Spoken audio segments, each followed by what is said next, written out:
আসসালামু আলাইকুম।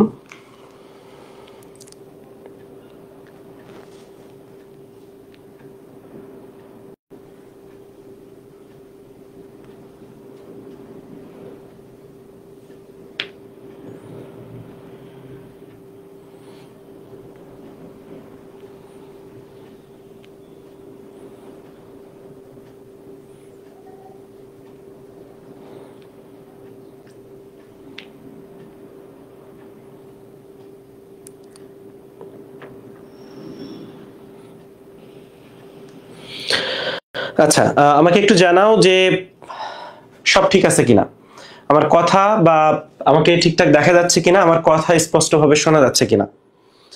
সবাই একটু আমাকে জানাও। এবং এগ্রির পরীক্ষা 12 তারিখ। তো এগ্রির পরীক্ষা নিয়ে অবশ্য একটা ব্যাপার আসছে, সেটা হচ্ছে 12 তারিখই সম্ভবত 3টায় আমাদের এক্সাম। 3টায় সম্ভবত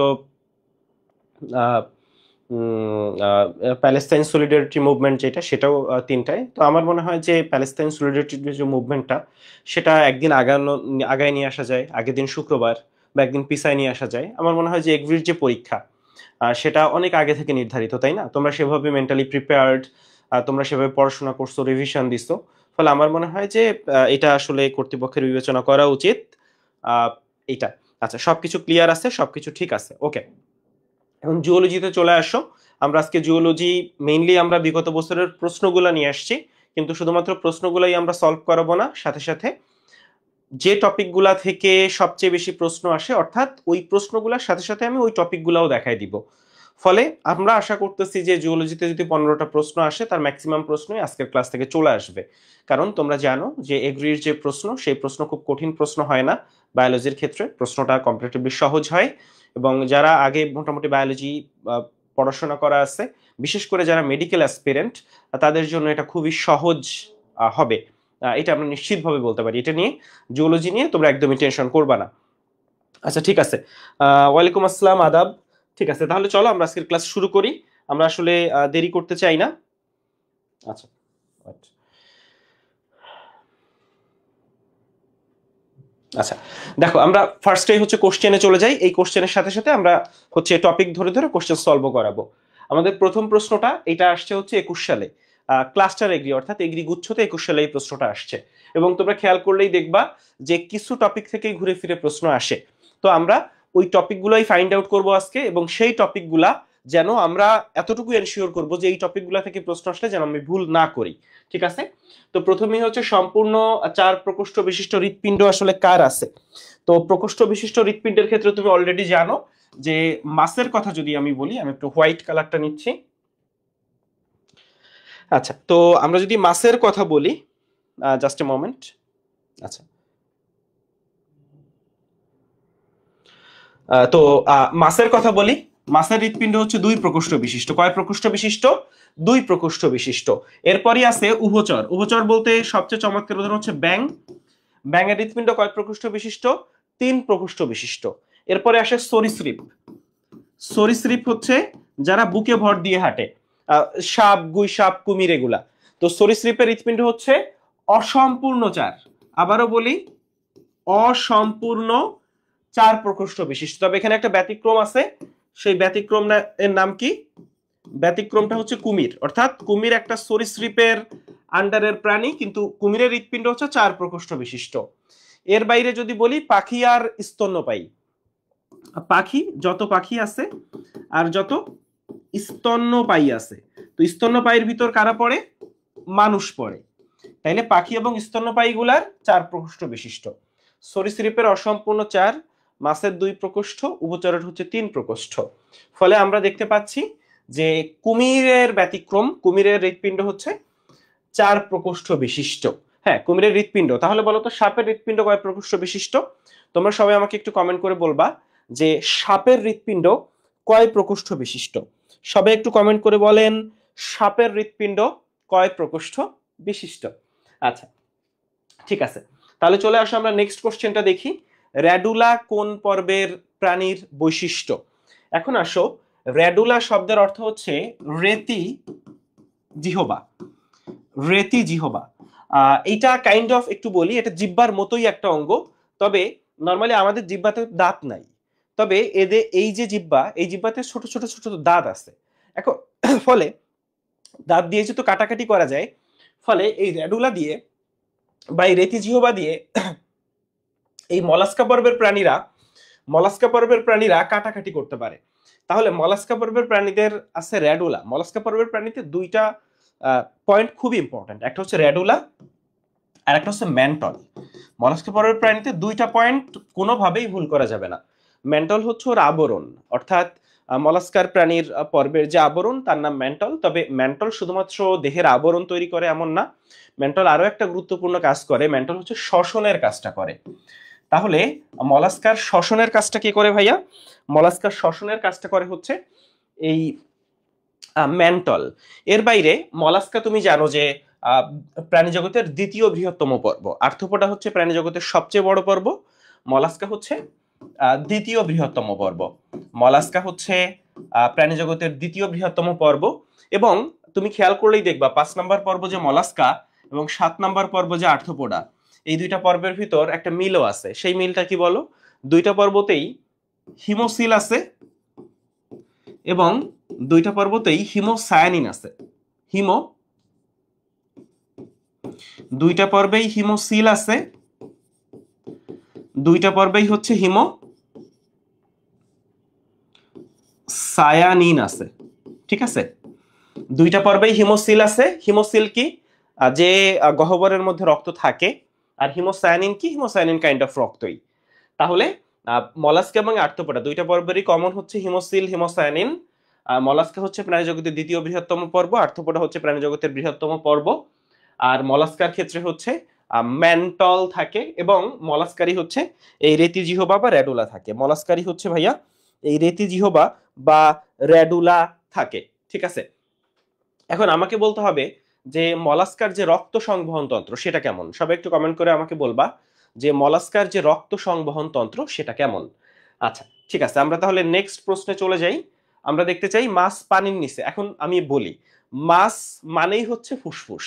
ঠিক আছে, মাছের শ্বসন অঙ্গ শ্বাস বা শ্বসন অঙ্গ হচ্ছে ফুসফুস। এখন মাছের তো আর সরি, আমি মোটামুটি মাথাটা গেছে। মাছ মানেই হচ্ছে ফুলকা, তাহলে মাছ মানেই কি বলছি ভাইয়া? ফুলকা। মাছ মানেই তো ফুসফুস না। আমি যেটা বলতে চাচ্ছিলাম সেটা হচ্ছে মাছ বাদে বাকি যারা আছে, মোটামুটি তুমি যদি বলো যে উভচর, তুমি বলো সরীসৃপ, না তুমি যদি বলো পাখি, তুমি যদি বলো স্তন্যপায়ী, সবারই কিন্তু শ্বসন অঙ্গ হচ্ছে ফুসফুস, তাই তো? সবারই শ্বসন অঙ্গ হচ্ছে ফুসফুস। তবে মাছের ক্ষেত্রে মাছ পানির নিচে, মাছ তো পানির নিচেই থাকে।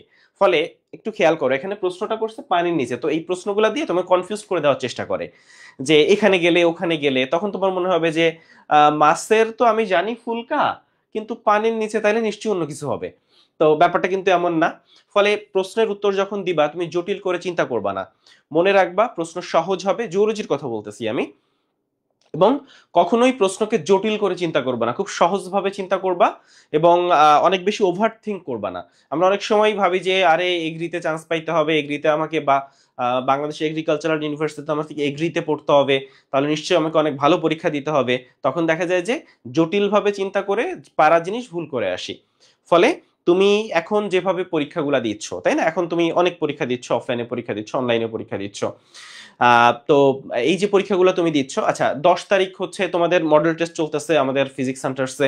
এর বাইরে হচ্ছে মেডিলজি গ্রুপে বা পেজে 10 তারিখ আমরা একটা হচ্ছে মডেল টেস্ট নিব এগ্রির উপর, সেটাও তোমরা দিতে পারো। ফলে পরীক্ষা দাও এখন, লাস্ট মোমেন্টে এসে তোমরা হচ্ছে পরীক্ষাগুলোতে অ্যাটেন্ড করো, নাম্বার 1। আর 2 নাম্বার যেটা, সেটা হচ্ছে যত পরীক্ষা দিবা তত ভালো হবে। শেষ মোমেন্টে পরীক্ষাগুলা দাও, কিন্তু পরীক্ষাগুলা নিয়ে কখনোই ওভার থিঙ্ক করবা না যে আমার নাম্বার কম আসতেছে বেশি আসতেছে, ডাজন্ট ম্যাটার। তোমার কাছে যেটা ম্যাটার করে সেটা হচ্ছে লাস্ট মোমেন্টে এসে যেন তুমি সহজ জিনিসগুলা, জানা জিনিসগুলো ভুল না করো। কারণ এখন পরীক্ষার যে তোমার যে র্যাঙ্কিং আছে, র্যাঙ্কিং এ অনেক উলট পালট হয়। তোমার এগ্রির পরীক্ষায় কিন্তু র্যাঙ্কিং অনেক উলটপাট হতো। এর আগে তুমি আরো পরীক্ষা দিছো, এর আগে মেডিকেল ভর্তি পরীক্ষা দিছো, অন্যান্য ইঞ্জিনিয়ারিং এর পরীক্ষাগুলো তোমরা দিছো। পরীক্ষাগুলোতে তোমরা দেখছো যে তুমি কোচিং এ পরীক্ষা দিতা, অনলাইনে যে পরীক্ষা দিতা, সেই পরীক্ষার র্যাঙ্কিং এর সাথে কিন্তু অ্যাকচুয়াল পরীক্ষার র্যাঙ্কিং এর অনেক উলটপালট হয়েছে, তাই না? ঠিক এগ্রিতেও ঠিক তাই হবে। ফলে যাদের নাম্বার একটু কম আসতেছে তারা একদম হতাশ হইও না। পরীক্ষার হলে ভালো একটা পরীক্ষা দিলে অবশ্যই পরীক্ষা ভালো হবে। পরীক্ষা আসলে খারাপ হওয়ার কোনো আসলে সুযোগ নাই। আচ্ছা, তাহলে মাছ পানির নিচে, আচ্ছা আমরা বুঝলাম। তাহলে মাছ বাদে, তাহলে মাছ বাদে বাকি সবাই কিভাবে শ্বসন সম্পন্ন করে বলো? মাছ বাদে বাকি সবাই কিন্তু ফুসফুসের সাহায্যে শ্বসন সম্পন্ন করে। আচ্ছা, তরুণাস্থিময় হাঙর মাছ, এটা হাঙর হবে। তো তরুণাস্থিময় হাঙর মাছে কোন ধরনের আইস থাকে? এখন তোমাকে একটু বলি, তরুণাস্থিময় মানে হচ্ছে কন্ড্র, এই যে কন্ড্র, কন ওয়েট কন্ড্রো ইকথিস। তো এখানে একটু বলি, কন্ড্রো মানেই হচ্ছে তরুণাস্থি, ফলে আর ইকথিস মানে হচ্ছে মাছ। যেমন ইকথিওলজি, এটা হচ্ছে মাছ নিয়ে পড়াশোনা করলে সেটাকে ইকথিওলজি বলে। কন্ড্রো মানে তরুণাস্থি, তাহলে কন্ড্রিকথিস মানে তরুণাস্থি যুক্ত মাছ। তো এইটা আছে হচ্ছে হাঙর, সবচেয়ে কমন উদাহরণ কিন্তু হাঙর। হ্যাঁ, স্টিং রে আছে, তবে সবচেয়ে কমন উদাহরণ হচ্ছে তরুণাস্থিময় হচ্ছে হাঙর। এখন তুমি জানো যে মাছকে আমরা ভাগ করি কন্ড্রোকথিস, অ্যাক্টিনোপটেরিজি, আর হচ্ছে সার্কোপটেরিজি, তাই তো? সার্কোপটেরিজি। এখন যখনই আইসের কথা বলছে, তুমি অলরেডি জানো যে কন্ড্রিকথিসের আইস হচ্ছে প্লাকয়েড, কন্ড্রিকথিসের আইস হচ্ছে প্লাকয়েড। আচ্ছা, তো অ্যাক্টিনোপটেরিজি আর সার্কোপটেরিজি, অ্যাক্টিনোপটেরিজির আইস হচ্ছে কিছু মাছের আইস সাইক্লয়েড, অ্যাক্টিনোপটেরিজির ক্ষেত্রে কিছু মাছের আইস সাইক্লয়েড, কিছু মাছের আইস হচ্ছে টিনয়েড। আর সার্কোপটেরিজি যারা, অ্যাক্টিনোপটেরিজি মানে কি? অ্যাক্টিন মানে হচ্ছে রশ্মি। হ্যাঁ, তো এই যে অ্যাক্টিনোপটেরিজি, এদের হচ্ছে মানে পাখনা রশ্মিযুক্ত। হ্যাঁ, এদের পাখনা হচ্ছে রশ্মিযুক্ত। আর এই সার্কোপটেরিজি যারা, সার্কো মানে মাংস, তাহলে এদের পাখনাগুলো হচ্ছে মাংসল পাখনা, মানে পাখনাগুলোতে মাংস মাংস একটা ব্যাপার আছে। হ্যাঁ, তো অ্যাক্টিনোপটেরিজি যারা, ম্যাক্সিমাম মাছই কিন্তু অ্যাক্টিনোপটেরিজির মধ্যে, অর্থাৎ প্রাণী টোটাল যে মাছ আছে পৃথিবীতে তার 95 থেকে 96% মাছই কিন্তু অ্যাক্টিনোপটেরিজির আন্ডারে। তাহলে কিছু মাছ সাইক্লয়েড, কিছু মাছ হচ্ছে টিনয়েড। কি বলছি? কিছু মাছ সাইক্লয়েড, কিছু মাছ হচ্ছে টিনয়েড। যেমন সাইক্লয়েডের কথা যদি বলি, তাহলে কোন মাছের নাম আসবে বলো তো? রুই মাছ। তুমি রুই মাছ পড়ছো। আবার টিনয়েডের কথা বলে কই মাছ কিন্তু টিনয়েড। হ্যাঁ, তাহলে রুই মাছটা হচ্ছে সাইক্লয়েড, অ্যাক্টিনোপটেরিজির কথা বলতেছে, অ্যাক্টিনোপটেরিজির কিছু সাইক্লয়েড কিছু টিনয়েড। রুই মাছটা সাইক্লয়েড, কই মাছটা হচ্ছে টিনয়েড। আর সার্কোপটেরিজির মাছগুলা কি ভাইয়া? গ্যানয়েড। সার্কোপটেরিজির যে মাছ তাদের আইস হচ্ছে গ্যানয়েড ধরনের আইস। আর কন্ড্রিকথিসের আইস হচ্ছে, কন্ড্রিকথিসের আন্ডারে এই হাওর, এটার আইস হচ্ছে ভাইয়া প্লাকয়েড আইস। কন্ড্রিকথিসের আইস কি আইস বললাম? আইসটা হচ্ছে প্লাকয়েড আইস। ঠিক আছে?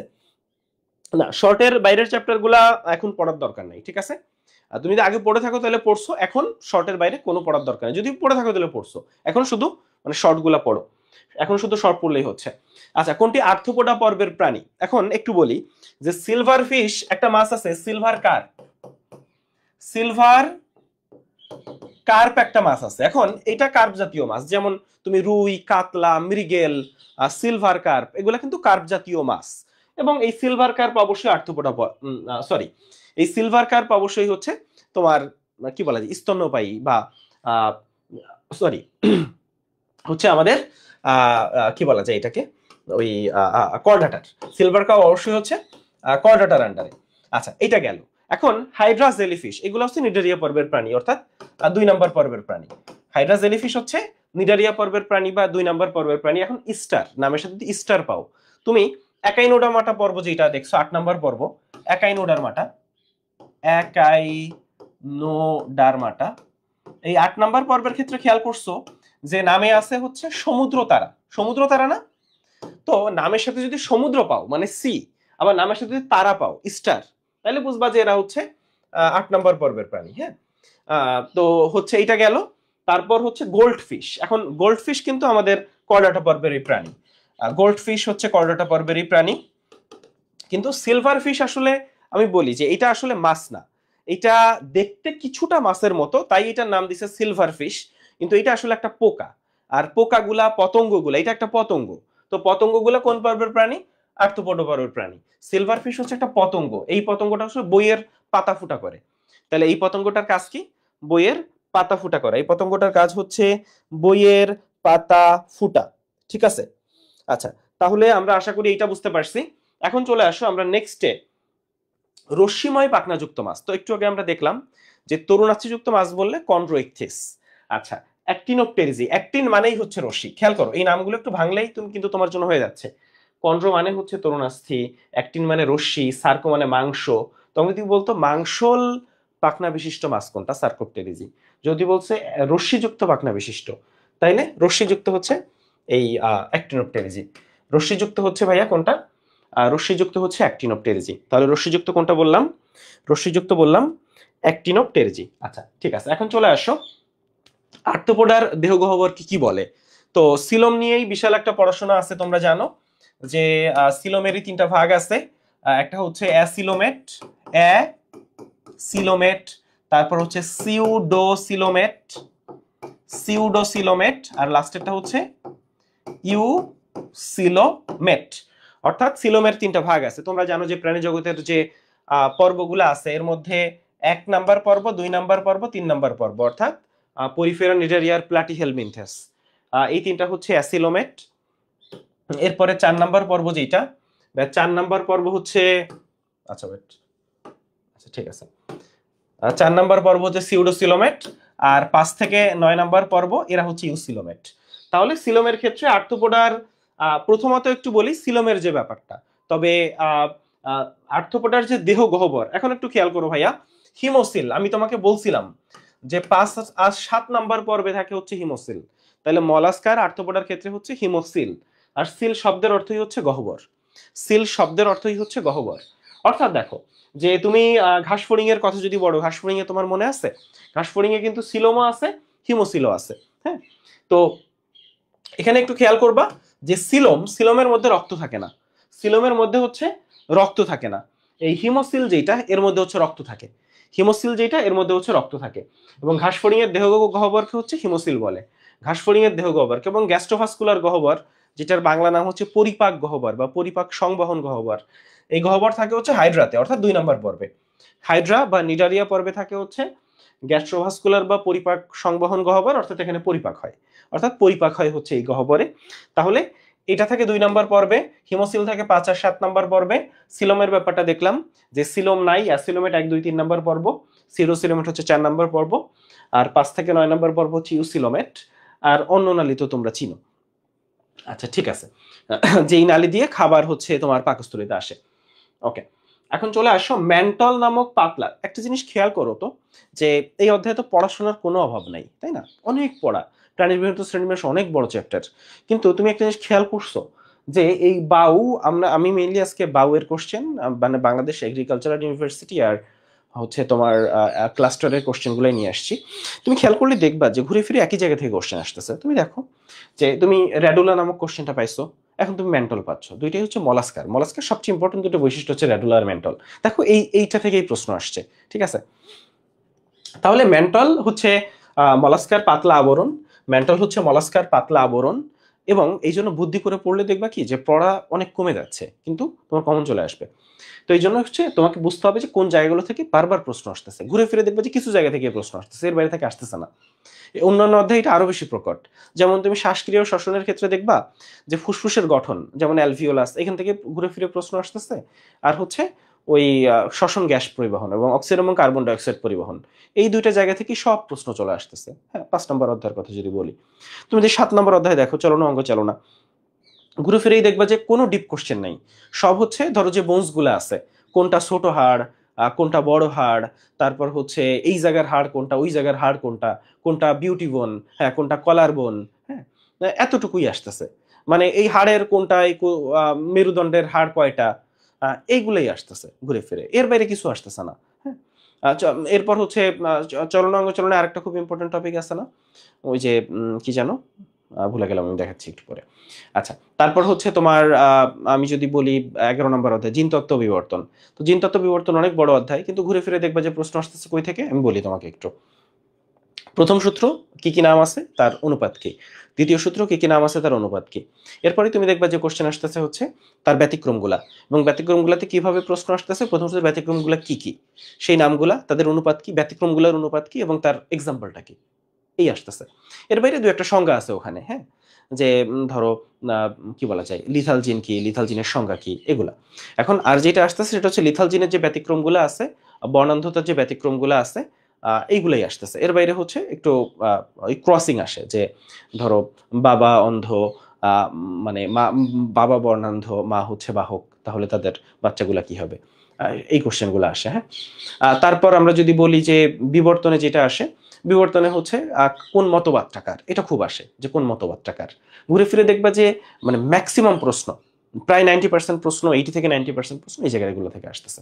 আচ্ছা, আচ্ছা 3 নম্বর অধ্যায়ের কথা যদি বলি, আমাদের পরিপাক ও শোষণ 3 নম্বর অধ্যায়ে একটা জায়গা তুমি যদি মানে তুমি দেখলেই দেখবা যে ধরো যদি এই জায়গা থেকে 20টা প্রশ্ন আসে, কথার কথা 20টা প্রশ্নের ভিতর 15টা প্রশ্ন আসছে একটা জায়গা থেকে, সেটা হচ্ছে মানে কোনটার মানে ওই যে পরিপাকের একটা চার্ট আছে না, যে শর্করা জাতীয় খাদ্য পরিপাক করতে কি কি এনজাইম লাগে, তারপর হচ্ছে ধরো একটা শর্করা জাতীয় খাদ্য সেটা ভেঙে কিসে পরিণত হচ্ছে, কোন এনজাইমটা এই কাজটা করতেছে, তারপর হচ্ছে পাকস্থলী থেকে নিঃসৃত এনজাইম কোনটা, মুখগহ্বর থেকে নিঃসৃত এনজাইম কোনটা, এই চার্ট থেকে সব প্রশ্ন আসতেছে।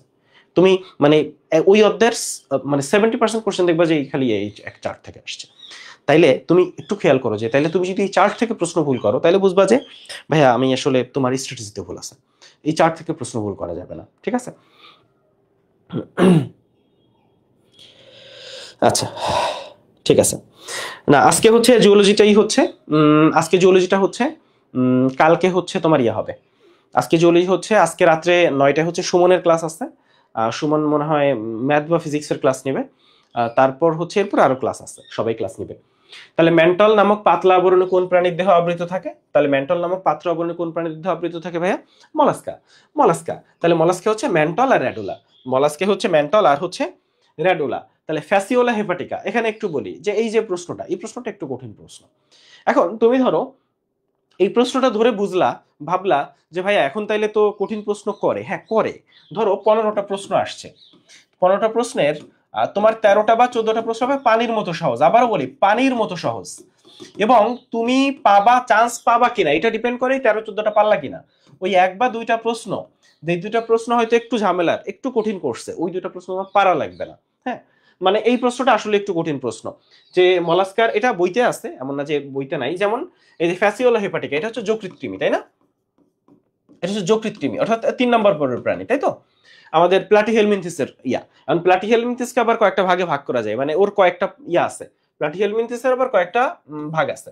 তো সেই ভাগগুলার এইগুলা, তো তার ভিতর এই যে এই ট্রেমাটোডা, হ্যাঁ এই ট্রেমাটোডা হচ্ছে যকৃৎকৃমি বা ফ্যাসিওলা হেপাটিক। আবার 3 নম্বর পর্বের আরেকটা আছে হচ্ছে তোমার ফিতাকৃমি, আরেকটা হচ্ছে ফিতাকৃমি। যেমন প্লাটিহেলমিনথিস এটা হচ্ছে চ্যাপ্টা যেগুলা, তো চ্যাপ্টা হচ্ছে তোমার এই যকৃৎকৃমিটা চ্যাপ্টা আর ফিতাকৃমিটা চ্যাপ্টা। একটা ফিতা, তুমি একটা ফিতা ধরো, ফিতা তো চ্যাপ্টাই হয়। আচ্ছা, তাহলে ফিতা কৃমি হচ্ছে এই সেস্টোডা, ফিতা কৃমি হচ্ছে সেস্টোডা। হ্যাঁ, তাহলে এটা গেল। তাহলে কোনটা সমগোত্রীয় না, এই ধরনের প্রশ্ন কিন্তু খুবই প্রচন্ড আসে। কোনটা সমগোত্রীয় না এইটা বলতে বোঝায় যে এটা একটা হইতে পারে যে মানে ম্যাক্সিমাম ক্ষেত্রে যেটা হয় যে একই পর্বের না কোনটা। তো তোমাকে একটু দেখাই জিনিসটা একটু বুঝো। তো ইলিশ একটা মাছ, মৃগেল একটা মাছ, হাঙরও মাছ, কিন্তু তিমি, এখন একটু বলি যে তিমি আর বাদুড় এই দুইটা একটু স্পেশালি খেয়াল করবা। তিমি আর বাদুড় এই দুইটা হচ্ছে স্তন্যপায়ী, স্তন্যপায়ী অর্থাৎ এরা মায়ের দুধ খায়, আর যখনই স্তন্যপায়ীর আন্ডারে কেউ পড়তেছে তারা হচ্ছে ম্যামালিয়া, যেমন আমরা ম্যামালিয়া। ঠিক আছে, তাই তিমি আর বাদুড় আসলে, তিমিকে বাদুড় বলা যাবে, মানে তিমিকে মাছ বলা যাবে না, বাদুড়কে হচ্ছে পাখি বলা যাবে না। তাহলে কি বলছি, তিমিকে মাছ বলা যাবে না, বাদুড়কে পাখি বলা যাবে না। আর সিলভার ফিশ হচ্ছে কোন পর্বের প্রাণী, সবাই একটু কমেন্ট করে বলো, সবাই একটু আমাকে কমেন্ট করে বলো। আর সিলভার ফিশটা কোন পর্বের প্রাণী, সিলভার ফিশ কোন পর্বের প্রাণী? আচ্ছা, ঠিক আছে। তাহলে এরপরে চলে আসো, কোনটিকে মাছ না বললে ভুল হবে। দেখো এই ধরনের প্রশ্ন আবার ভয় পাওয়া যাবে না, মাছ না বললে ভুল হবে মানে কোনটা মাছ, ক্লিয়ার? দেখো মাছ বলি নাই, তাইলে আমি ভুল করছি, তাইলে আমাকে মাছ বলতে হবে। ব্যাপারটা বুঝছো? যদি পরীক্ষায় এত মাথা কাজ করে না অনেক সময়, পরীক্ষায় আসলে মাথা অনেক সময় গরম থাকে, প্রশ্ন দেখলে উল্টায় যায়। তো এই জন্য কোনটাকে মাছ না বললে ভুল হবে, এখানে আসলে তোমাকে খেয়াল রাখতে হবে যে কোনটা মাছ। তো এখানে একটু চলো আমরা দেখি। তো তিনি একটু আগেই দেখলাম যে তিনি আসলে মাছ না। আর চিংড়ি হচ্ছে আর্থ্রোপোডা পর্বের, তাই না? সিলভার ফিশ, চিংড়ি এগুলো সব আর্থ্রোপোডা পর্বের। আচ্ছা, এটাও মাছ না। আর তারার ক্ষেত্রে আমরা জানি, ওই যে বললাম যে সমুদ্র তারা, নামের সাথে যদি সমুদ্র আর তারা থাকে তাহলে তারা 8 নম্বর পর্বের বা একাইনোডা পর্বের প্রাণী, এরাও মাছ না। তাহলে বাউস, এই বাউসটা আমাদের দেশে, আমি জানি না তোমাদের দেশে কি বলে, আমাদের দেশে বলে কাইল বাউস। হ্যাঁ, আমি হচ্ছে বাগেরহাট রিজিয়নের মানুষ, তো আমাদের এলাকায় বলে কাইল বাউস। কি বলে? কাইল বাউস। হ্যাঁ, তো বেশ পরিচিত একটা মাছ। তো এটা একটা মাছ। তো ঠিক আছে।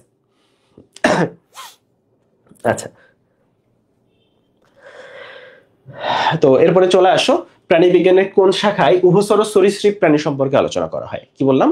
প্রাণীবিজ্ঞানের কোন শাখায় উভচর সরীসৃপ। তো এইখানে আসলে বেশ কিছু ব্যাপার আছে, হ্যাঁ, যে কোথায় কি নিয়ে আলোচনা করা হয় এটা নিয়ে বেশ ভালোই প্যাচ লাগে, এবং এইটা আসলে তোমার জানা দরকার। কারণ এইটা নিয়ে এমন একটা প্যাচ লাগে যে, দেখো, তোমার এখানে যদি আমরা হারপেটোলজি বলি, হারপেটোলজি হচ্ছে উভচর সরীসৃপ, এবং তোমার যে পর্বগুলো আছে, তোমার পরিফেরা, নিডারিয়া, প্লাটিহেলমিনথেস, তুমি খেয়াল করলেই দেখবা যে এই পর্বগুলোর সাথে এই জিনিসগুলো না কানেক্টেড। হ্যাঁ, ওই পর্বের নাম থেকেই এই যে নামকরণ, সেই নামকরণটা চলে আসছে। যেমন এই যে অর্নিথোলজি, অর্নিথোলজি মানে কি বলতো? অর্নিথোলজি মানে হচ্ছে পাখি। এই যে অর্নিথো মানে হচ্ছে পাখি। হ্যাঁ, তো অর্নিথোলজি হচ্ছে পাখিবিদ্যা। তো অ্যান্টোমোলজি, এরপরে আমরা যেটা দেখতেছি সেটা হচ্ছে অ্যান্টোমোলজি। অ্যান্টোমোলজি হচ্ছে আর্থ্রোপোডা পর্বের। তাহলে আর্থ্রোপোডা পর্বের অর্থাৎ 7 নম্বর পর্বের নিয়ে আলোচনা করলে সেটা হচ্ছে অ্যান্টোমোলজি। হ্যাঁ, তাহলে 7 নম্বর পর্ব নিয়ে আলোচনা করলে সেটা হচ্ছে অ্যান্টোমোলজি, এবং এই 5 নম্বর পর্ব নিয়ে আলোচনা করলে সেটা হচ্ছে কনকোলজি। 5 নম্বর পর্ব নিয়ে আলোচনা করলে সেটাকে কি বলে ভাইয়া? কনকোলজি। ঠিক আছে, তাহলে আশা করি আমরা, এবং একটু বলি যে এই যে মেলাকোলজি, এই যে 5 নম্বর পর্ব কনকোলজি বলে, আবার এটাকে মেলাকোলজিও বলে, কিন্তু এটাকে মেলাকোলজিও বলে। হ্যাঁ, কনকোলজি বা মেলাকোলজি, যদিও এই যে আলোচনা, এই আলোচনা আমাদের হাজারি স্যার না, সরি, আমাদের হচ্ছে আজমল স্যারের বইতে খুব এই আলোচনাটা আসলে ওইভাবে নাই। তারপরে হচ্ছে এতটুকু জানলে চলতেছে, এতটুকু একটু জানো তাহলেই চলতেছে। এর বাইরে যদি তুমি জানতে চাও, খুব বেশি জানার দরকার নেই, দুই একটা একটু জানতে পারো। যেমন এখানে কিন্তু, যেমন ম্যামালজি, ম্যামালজি, আর ম্যামালজি মানে কি বলতো? স্তন্যপায়ী। ম্যামালজি মানে হচ্ছে ভাইয়া স্তন্যপায়ী। তাহলে টোটালি জিনিসটা আসলে এইভাবেই আসতেছে। হ্যাঁ, ম্যামালজি মানে হচ্ছে, যেমন নেমাটোলজি, নেমাটোলজি মানে কি? নেমাটোলজি মানে নেমাটোডা পর্বের প্রাণীদের নিয়ে আলোচনা, যেটা ফলে তুমি মোটামুটি আইডিয়া দেখেও আইডিয়া করতে পারবো অনেক সময়। আর যদি কোনোভাবে মানে ওইভাবে আইডিয়া করতে না পারো, একটু বলি, আমি আবারও একই কথা রিপিট করি, যে যেই প্রশ্নগুলা আজমল স্যারের বইতে আছে এবং একেবারে টপ, মানে মারাত্মক ইম্পর্টেন্ট জায়গা, তুমি অলরেডি জানো, হ্যাঁ, সেই জিনিসগুলাই তোমার পারা দরকার। এরকম একটা দুটো প্রশ্ন যদি ভুল যায় তাহলে কিচ্ছু যাবে আসবে না, এই কথাটা মাথায় রেখো। এইটা কখনো মনে করবে না যে আমাকে সব পারতে হবে, হ্যাঁ, যে এই প্রেশার নিয়ে যাবা না যে বায়োলজিতে আমাকে 30টাই পারতে হবে, কারণ যেহেতু আমি মেডিকেল অ্যাসপিরেন্ট, বায়োলজি 30টা না পারলে আমার বিশাল ক্ষতি হয়ে যাবে। এই চিন্তা করে মেডিকেল ভর্তি পরীক্ষা, মানে মেডিকেল না, এগ্রির পরীক্ষা হলে যাবা না। কেন যাবা না আমি বলি, কোনো কারণে একটা ভুল যাইতে পারে, কোনো কারণে একটা খুব কঠিন প্রশ্ন চলে আসতে পারে, দুইটা খুব কঠিন প্রশ্ন চলে আসতে পারে, তখনই তুমি আসলে দেখা যাচ্ছে যে ওইখানেই ডিপ্রেশনে পড়ে যাচ্ছ। হ্যাঁ, তো এই জন্য আগে থেকে কোনো মেন্টাল সেট আপ নিয়ে যাবা না যে আমাকে এত পাইতে হবে, আমাকে এই করতে হবে। প্রশ্ন দেখে উত্তর করবা, এবং তোমার মাথায় থাকবে একটা জিনিস, আমি যা পারি আমি যেন তাই লিখে আসতে পারি। আমি যা পারি শুধু তাই লিখে আসবো, যা পারি না সেগুলো নিয়ে টেনশন করার দরকার নেই। তাহলে তুমি পরীক্ষার হলে ভালো করবা। আচ্ছা, ঠিক আছে, কোন প্রাণীর স্বাভাবিক মৃত্যু নাই? আচ্ছা, এটা তোমরা সবাই জানো, হাইড্রার স্বাভাবিক মৃত্যু নাই। এটা কে বলছে? ট্রেমলে বলছে, ট্রেমলে। তাহলে ট্রেমলে বলছে হাইড্রার স্বাভাবিক মৃত্যু নাই, এবং এইটা হচ্ছে পুনরুৎপত্তি ক্ষমতা। এই ব্যাপারটাকে বলে হাইড্রার পুনরুৎপত্তি ক্ষমতা, এই ব্যাপারটাকে বলা হচ্ছে হাইড্রার পুনরুৎপত্তি ক্ষমতা। মিথজীবিতার উদাহরণ কোনটা? আচ্ছা, একটা ব্যাপার আছে, লাইকেন, লাইকেন হচ্ছে শৈবাল এবং ছত্রাক, তাই তো? লাইকেন হচ্ছে শৈবাল প্লাস ছত্রাক, শৈবাল এবং ছত্রাক মিলিতভাবে তৈরি করা হচ্ছে লাইকেন। লাইকেন কিন্তু একটা মিথজীবিতার উদাহরণ। আর একটা আছে সবুজ হাইড্রা এবং জুকুলারেলা, এটা হচ্ছে এককোষী একটা শৈবাল। এই জুকুলারেলা হচ্ছে এককোষী শৈবাল। আর মিথজীবিতা মানে কি? মিথজীবিতা মানে আমিও তোমার উপকার করব, তুমিও আমার উপকার করবা, মানে দুইজন যখন একসাথে থাকে দুইজনই দুইজনের উপকার করে। সবুজ হাইড্রা এবং জুকুলারেলা এটাকে বলা হয় মিথজীবিতা। আচ্ছা, মশা মানুষের সম্পর্ক কি মিথজীবিতা? বলো, মশা মানুষের কি উপকার করে? বলো, মশা মানুষের কি উপকার করে? আচ্ছা, তাহলে হাইড্রার অমরত্বের ব্যাখ্যা দেন ট্রেমলে, এটা আমরা দেখে আসছি অলরেডি। হাইড্রার অমরত্বের ব্যাখ্যা দেন হচ্ছে ট্রেমলে। আচ্ছা, তাহলে হিপনোটক্সিন হাইড্রার কোথায় থাকে? তো হাইড্রার নিউরোসাইট নামে কোষ আছে, তোমরা জানো। নিউরোসাইটের গঠনটা কিন্তু ভাইয়া খুব মনোযোগ দিয়ে পড়তে হবে, ঠিক আছে? নিউরোসাইটের গঠন খুব মনোযোগ দিয়ে পড়তে হবে। নিউরোসাইটের অনেকগুলো অংশ আছে, নিউরোসাইটের অংশগুলো দেখবা, সেই অংশগুলোর একটা হচ্ছে নেমাটোসিস্ট। নিউরোসাইটের যে অংশগুলো আছে তার একটা হচ্ছে নেমাটোসিস্ট। এই নেমাটোসিস্টে থাকে হচ্ছে হিপ্রোটক্সিন। হিপ্রোটক্সিন কি? হিপ্রোটক্সিন একটা বিষাক্ত পদার্থ, কি দিয়ে তৈরি? প্রোটিন প্লাস ফেনলে তৈরি, প্রোটিন প্লাস ফেনল দিয়ে তৈরি। তাহলে আবারও বলি, হাইড্রার যে কোষগুলার একটা হচ্ছে নিউরোসাইট কোষ। নিউরোসাইট কোষ হচ্ছে, নিউরোসাইট কোষের একটা অংশ হচ্ছে নেমাটোসিস্ট, এবং এই নেমাটোসিস্টে থাকে হচ্ছে প্রোটিন এবং ফেনলে তৈরি হিপ্রোটক্সিন। নেমাটোসিস্টে থাকে হচ্ছে প্রোটিন এবং ফেনলে তৈরি হিপনোটক্সিন। তাহলে মনে থাকবে নেমাটোসিস্টে থাকে হচ্ছে প্রোটিন এবং ফেনলে তৈরি হিপনোটক্সিন। আচ্ছা ঠিক আছে, এরপরে চলে আসো হাইড্রার নেমাটোসিস্টে যে বিষাক্ত পদার্থ থাকে আমরা অলরেডি দেখে ফেলছি। তাহলে তুমি জিনিসটা খেয়াল করো যে ঘুরে ফিরে ওই একই প্রশ্ন উল্টায় পাল্টায় আসতেছে। কত প্রশ্ন করা যায়, শত শত প্রশ্ন করা যায়, কিন্তু ঘুরে ফিরে একই প্রশ্ন উল্টায় পাল্টায় আসতেছে। কোন নেমাটোসিস্টে হিপ্নোটক্সিন থাকে? দেখো, হাইড্রার মোট নিডারিয়া পর্বের প্রাণীদের দেহে নেমাটোসিস্ট আছে। নিডারিয়া পর্বের প্রাণীদের দেহে নেমাটোসিস্ট আছে 23 ধরনের। এর মধ্যে হাইড্রার দেহে নেমাটোসিস্ট আছে হচ্ছে 4 ধরনের। এই 4 ধরনের হচ্ছে এই 4টা। এর মধ্যে স্টিনোটিল যে গঠনটা, স্টিনোটিলের গঠনটাই আমরা পড়ি। তাহলে তুমি যে নেমাটোসিস্টের যে একটা মানে বা নিউরোসাইট কোষের যে গঠনটা পড়ো, ওটা আসলে স্টিনোটিল। এখন তোমাকে কিন্তু সাথে সাথে ভলভেন্ট, স্ট্রেপ্টোলিন, স্টেরিওলিন এদের গঠন এবং কাজ পড়তে হবে। এদের গঠন এবং কাজ কিন্তু ভাইয়া পড়তে হবে।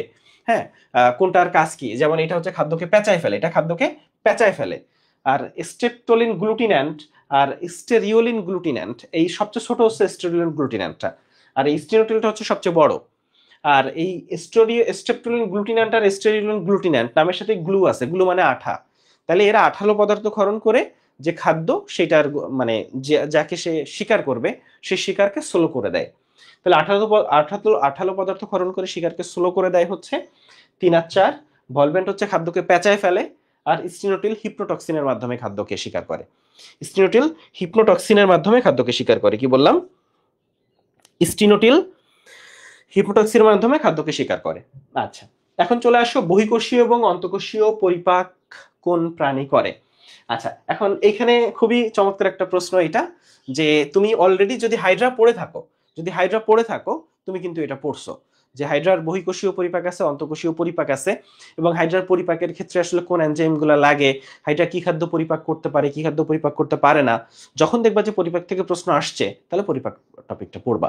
যেমন হাইড্রার ক্ষেত্রে আমরা যদি পরিপাকের ক্ষেত্রে বলি, হাইড্রা কিন্তু শ্বেতসার জাতীয় খাদ্য পরিপাক করতে পারে না, হাইড্রা শর্করা জাতীয় খাদ্য পরিপাক করতে পারে, আর কিন্তু হাইড্রা হচ্ছে শ্বেতসার জাতীয় খাদ্য পরিপাক করতে পারে না। এখন তুমি বলতে পারো যে ভাইয়া শর্করা আর শ্বেতসারের ডিফারেন্স কি? তোমরা কি বলতে পারবা? শর্করা এবং শ্বেতসার কিন্তু খুব ক্লোজ জিনিস, খুবই কাছাকাছি জিনিস। তো তোমরা কোষ রসায়ন অধ্যায়টা অনেকে পড়ছো, অনেকে পড়ো নাই। তো শর্করা তৈরি হয় হচ্ছে মনোস্যাকারাইড দিয়ে, ডাইস্যাকারাইড দিয়ে, পলিস্যাকারাইড দিয়ে, ঠিক আছে? মানে এই শর্করা, শ্বেতসার এরা সবাই তো হচ্ছে তোমার কি বলে, হচ্ছে শর্করা এবং শ্বেতসার এরা সবাই হচ্ছে তোমার মানে শর্করা জাতীয় খাদ্য, এবং এদের গাঠনিক একক হচ্ছে স্যাকারাইড। এদের গাঠনিক একক স্যাকারাইড। তো মনোস্যাকারাইড মানে যেখানে একটা স্যাকারাইড আছে, ডাইস্যাকারাইড মানে যেখানে দুইটা স্যাকারাইড আছে, পলিস্যাকারাইড মানে যেখানে অনেকগুলো স্যাকারাইড আছে, মেইনলি নরমালি 10+ স্যাকারাইড আছে, তাকে পলিস্যাকারাইড বলে। তাহলে শর্করাতে 3 রকম স্যাকারাইডই থাকে, শর্করাতে হচ্ছে 3 রকম স্যাকারাইডই থাকে, আর শ্বেতসারে হচ্ছে শুধু পলিস্যাকারাইড থাকে। আচ্ছা, আমাদের আজান দিচ্ছে, আমরা আজান পর্যন্ত।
আচ্ছা ঠিক আছে।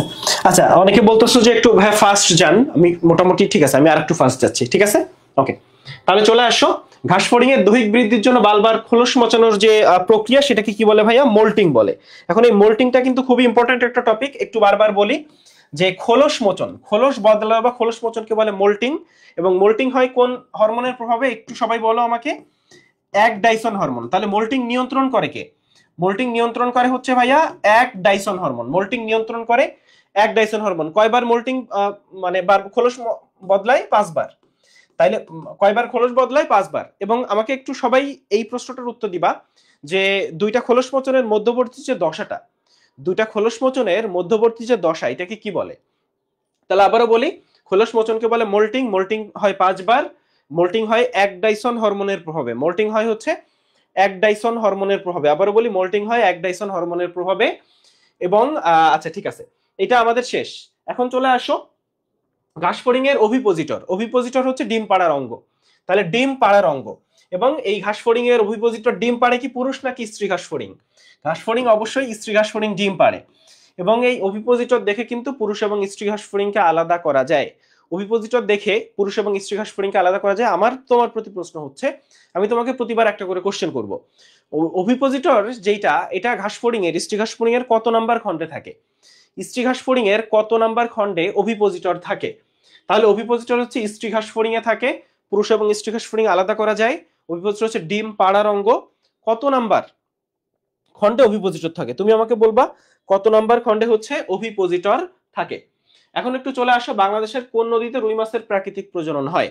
তো এটা আমরা আশা করি যারা এই অধ্যায়টা পড়ছি আমরা সবাই জানি, কারণ এটা নিয়ে বিশাল এক আলোচনা আছে। ঘুরে ফিরে ওই একই কথা যে হালদা নদীতে হচ্ছে রুই মাছের প্রজনন হয়। এখানে একটু বলি যে হালদা নদী হচ্ছে বাংলাদেশের একমাত্র নদী, শুধুমাত্র এই আশেপাশে ভারত টারত মিলায় একমাত্র নদী যেই মাছ থেকে নর্মালি কি হয় যে নদী থেকে মানে পোনা সংগ্রহ করে সবাই, ঠিক আছে। কিন্তু হালদা নদী থেকে ডিম, মাছ যে ডিম ওইটা সংগ্রহ করে এবং ওইটা থেকে হচ্ছে পোনা করা, কালেক্ট করে, ঠিক আছে। তো হালদা নদী একটু স্পেশাল এবং এই হালদা নদীকে বলে প্রাকৃতিক জিন ব্যাংক। কি বলে? প্রাকৃতিক জিন ব্যাংক। তাহলে হালদা নদীকে বলা হচ্ছে প্রাকৃতিক জিন ব্যাংক। বাংলাদেশের কোন নদীতে রুই মাছের প্রাকৃতিক প্রজনন হয়? এটা হচ্ছে হালদা নদী। অ্যালারি পেশির সাথে সম্পৃক্ত অঙ্গ কোনটা? ঘাস ফড়িং এর হৃদযন্ত্রের কয়টা প্রকোষ্ঠ আছে? 7টা প্রকোষ্ঠ আছে। ঘাস ফড়িং এর হৃদযন্ত্রকে কিন্তু হৃদপিণ্ড বলে না, হৃদযন্ত্র বলে, তাই না?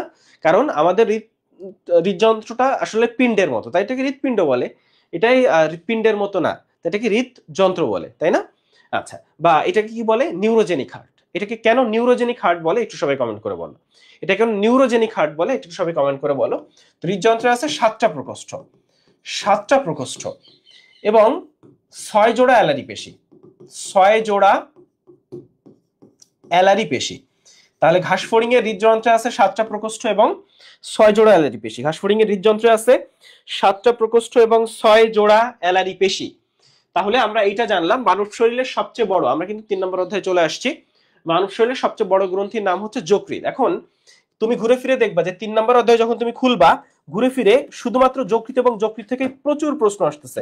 তাহলে 3 নম্বর অধ্যায় যখন পড়বা, যকৃৎ যদি তুমি ভুল করো তাহলে কিন্তু ভাইয়া বিশাল একটা ঝামেলা হয়ে যাবে। ফলে আমাদের পৌষ্টিক গ্রন্থি হচ্ছে 5টা। কি কি? লালা গ্রন্থি, যকৃৎ, অগ্নাশয়, আরো দুইটা আছে, কি কি বলবা? লালা গ্রন্থি, আমাদের পৌষ্টিক গ্রন্থি 5টা, লালা গ্রন্থি, যকৃৎ, অগ্নাশয়, আর হচ্ছে আর দুইটা একটু সবাই কমেন্ট করে বলো, আর দুইটা একটু সবাই কমেন্ট করে বলো। তাহলে যকৃৎ নিয়ে, মানব দেহের সবচেয়ে বড় গ্রন্থির নাম যকৃৎ, এটাকে বলা হয় অর্গানিক ল্যাবরেটরি, এটাকে বলা হয় অর্গানিক ল্যাবরেটরি। তাহলে যকৃৎ অর্গানিক কেমিস্ট্রির প্রশ্ন না, কিন্তু এটা দেখা যাচ্ছে যারা অর্গানিক কেমিস্ট্রি কম পড়ছে, বুঝছো, বায়োলজিও পড়ে নাই, অর্গানিক কেমিস্ট্রিও পড়ে নাই, পরীক্ষা দিতে চলে গেছে, পরীক্ষা আসছে অর্গানিক ল্যাবরেটরি, তো খুঁজতেছে অর্গানিক কেমিস্ট্রির প্রশ্ন, আমি তো কিছু মিলাইতে পারতেছি না। তাইলে এই অর্গানিক কেমিস্ট্রি বা জৈব রসায়নাগার বলা হয়, জৈব রসায়নাগার বলা হয়। যকৃতের যে কাজগুলা মারাত্মক মারাত্মক ইম্পর্টেন্ট। দেহের কত পার্সেন্ট যকৃৎ? যকৃৎ দেহের হচ্ছে 3 থেকে 5%। আমাদের দেহের টোটাল ওজনের 3 থেকে 5% হচ্ছে যকৃৎ। আমাদের দেহের যকৃতের আবরণ কি বলো? যকৃতের আবরণ হচ্ছে গ্লিসন্স ক্যাপসুল। যকৃতের আবরণ কি আবারও বলো? Glisson's capsule. তাহলে গ্লিসন্স ক্যাপসুল হচ্ছে যকৃতের আবরণ। সবচেয়ে বড় গ্রন্থির নাম যকৃৎ, অর্গানিক ল্যাবরেটরি বলে। তাহলে যকৃৎ সম্পর্কে এই তথ্যগুলো আমাদের অবশ্যই জানতে হবে। যকৃতে কয়টা খণ্ড আছে? যকৃতে 4টা খণ্ড আছে, কিন্তু এখানে একটা কথা আছে, যকৃতের খণ্ডগুলা কিন্তু অসম্পূর্ণ খণ্ড। যকৃতে 4টা অসম্পূর্ণ খণ্ড আছে, যকৃতে 4টা অসম্পূর্ণ খণ্ড আছে, এর মধ্যে ডান খণ্ডটা হচ্ছে সবচেয়ে বড়। তাহলে যকৃতের ডান খণ্ড হচ্ছে সবচেয়ে বড়। আবারও বলি, যকৃতের ডান খণ্ড সবচেয়ে বড়, 4টা অসম্পূর্ণ খণ্ড আছে, 4টা অসম্পূর্ণ খণ্ড আছে। আচ্ছা, তাহলে যকৃৎ অর্গানিক ল্যাবরেটরি, জৈব রসায়নাগার, যকৃতের আবরণ হচ্ছে গ্লিসন্স ক্যাপসুল। যকৃতের আবরণ কি বলছি ভাইয়া? Glisson's capsule. যকৃতের আবরণ হচ্ছে গ্লিসন্স ক্যাপসুল। আচ্ছা, ঠিক আছে, ওকে। তাহলে আমরা একটু এখানে চলে আসি, কোনটা দুধের প্রোটিন পরিপাককারী এনজাইম। আবারও বলি, দেখছো ওই জায়গায় চলে গেছি আমরা, এখন আমরা কিন্তু ওই জায়গায় চলে গেছি। এখন বলো দুধের প্রোটিন পরিপাককারী এনজাইম কোনটা? এখন একটু বলি যে নতুন এডিশনের বইয়ে কিন্তু এটা রেনিন নাই। নতুন এডিশনের বইয়ে, এটা আগের এডিশনে এটা রেনিন ছিল। আমাকে একটু কে বলতে পারবা? একটু সবাই কমেন্ট করে বলো তো, নতুন এডিশনে কিন্তু রেনিনকে বাদ দিয়ে দিছে। নতুন এডিশনের বইয়ে দুধের প্রোটিন পরিপাককারী এনজাইমের নাম কি? নতুন এডিশনের বইয়ে দুধের প্রোটিন পরিপাককারী এনজাইমের নাম কি? আচ্ছা, ঠিক আছে, এখন এটা একটু তোমরা আমাকে বলবা। আন্তরিক ল্যাকটেজ এনজাইম ল্যাকটোজকে ভেঙে কিসে পরিণত করে ভাইয়া? ল্যাকটোজ, দেখো ল্যাকটোজকে ভাঙে হচ্ছে ল্যাকটেজ, সুক্রোজকে ভাঙে কে? তাহলে এগুলা কিন্তু খুব সহজ, মুখস্থ করা লাগে না, তাই না? সুক্রোজকে ভাঙে হচ্ছে সুক্রেজ। তো সুক্রোজকে ভাঙলে কি পাওয়া যায়? গ্লুকোজ আর ফ্রুক্টোজ। তাইলে জিআরএফ পাওয়া যায়, জিএফ পাওয়া যায়। সুক্রোজ হচ্ছে চিনির মতো মিষ্টি, আর নতুন নতুন প্রেম হইলে গার্লফ্রেন্ডও চিনির মতো মিষ্টি লাগে, তাই না? পরবর্তীতে আলাদা কথা। তাইলে সুক্রোজ চিনির মতো মিষ্টি আর জিএফও চিনির মতো মিষ্টি। তাহলে সুক্রোজকে ভাঙলে পাওয়া যায় গ্লুকোজ আর ফ্রুক্টোজ। ল্যাকটোজকে ভাঙলে দেখো একটা জিনিস, এই sucrose disaccharide, lactose disaccharide, disaccharide গুলো যখন ভাঙবা তখন গ্লুকোজটা কমন পাবা। এখানেও গ্লুকোজ কমন পাইছো, এখানে ফ্রুক্টোজ পাইছো। আর ল্যাকটোজকে ভাঙলে কি পাবো বলো? তাইলে ল্যাকটোজ এনজাইম ল্যাকটোজকে ভেঙে কি পরিণত করে? তাহলে গ্লুকোজ পাবা। তাহলে এখানে তুমি গ্লুকোজটা কমন পাচ্ছ, তাই তো? গ্লুকোজ বাদে আর কি পাচ্ছ? গ্লুকোজ বাদে আর কি পাচ্ছ?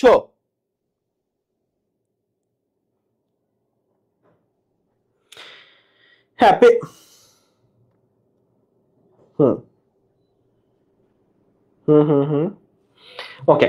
এখন একটু চলে আসো, ট্রিপসিন কোন ধরনের খাদ্য পরিপাকে সাহায্য করে? ট্রিপসিন, আচ্ছা এই জায়গাটা আমি তোমাকে একটু দেখাই, কারণ এই জায়গা থেকে মানে প্রশ্ন একটা আসবেই, এটা গ্যারান্টেড। হ্যাঁ, তাহলে এই জায়গাটা আমি একটু তাড়াতাড়ি দেখাই দিই। হ্যাঁ, তোমরা এটা পড়ছো অলরেডি, তারপরে আমি একটু তাড়াতাড়ি দেখাই।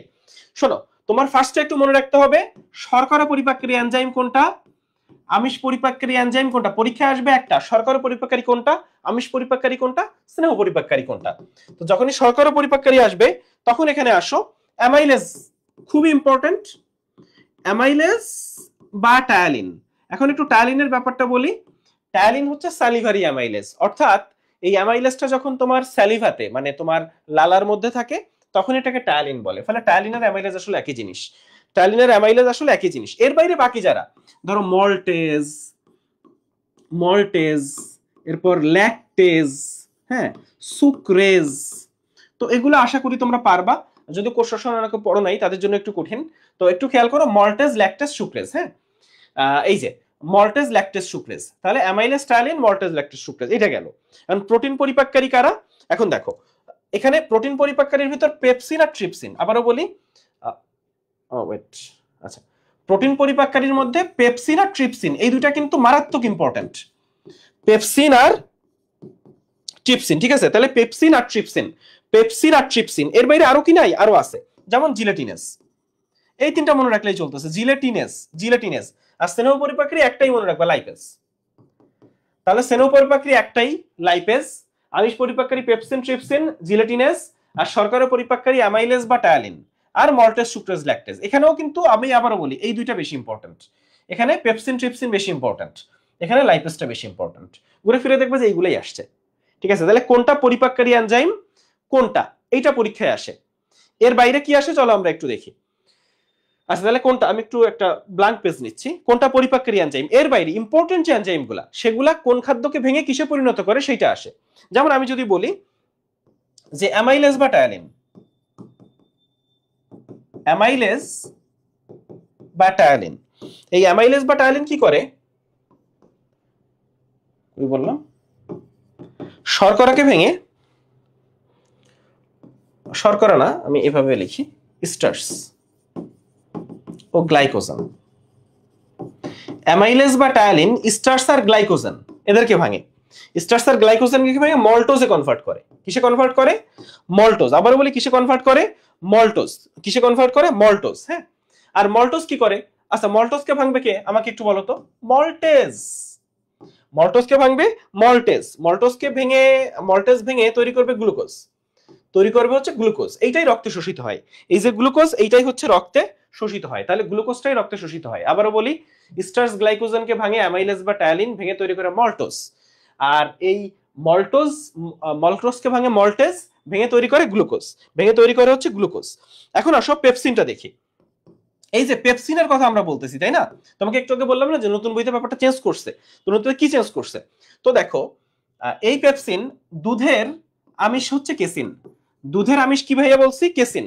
তো দুধের আমিষ কেসিনকে প্যারাকেসিনে কনভার্ট করে। তাহলে পেপসিন কেসিনকে প্যারাকেসিনে কনভার্ট করে। তাহলে কেসিনকে প্যারাকেসিনে কনভার্ট করে কে? পেপসিন। আবার প্রোটিনকে, প্রোটিনকে প্রোটিওজোপেপটনে পরিণত করে কে? প্রোটিওজোপেপটন। এটাও কে করে? পেপসিন করে।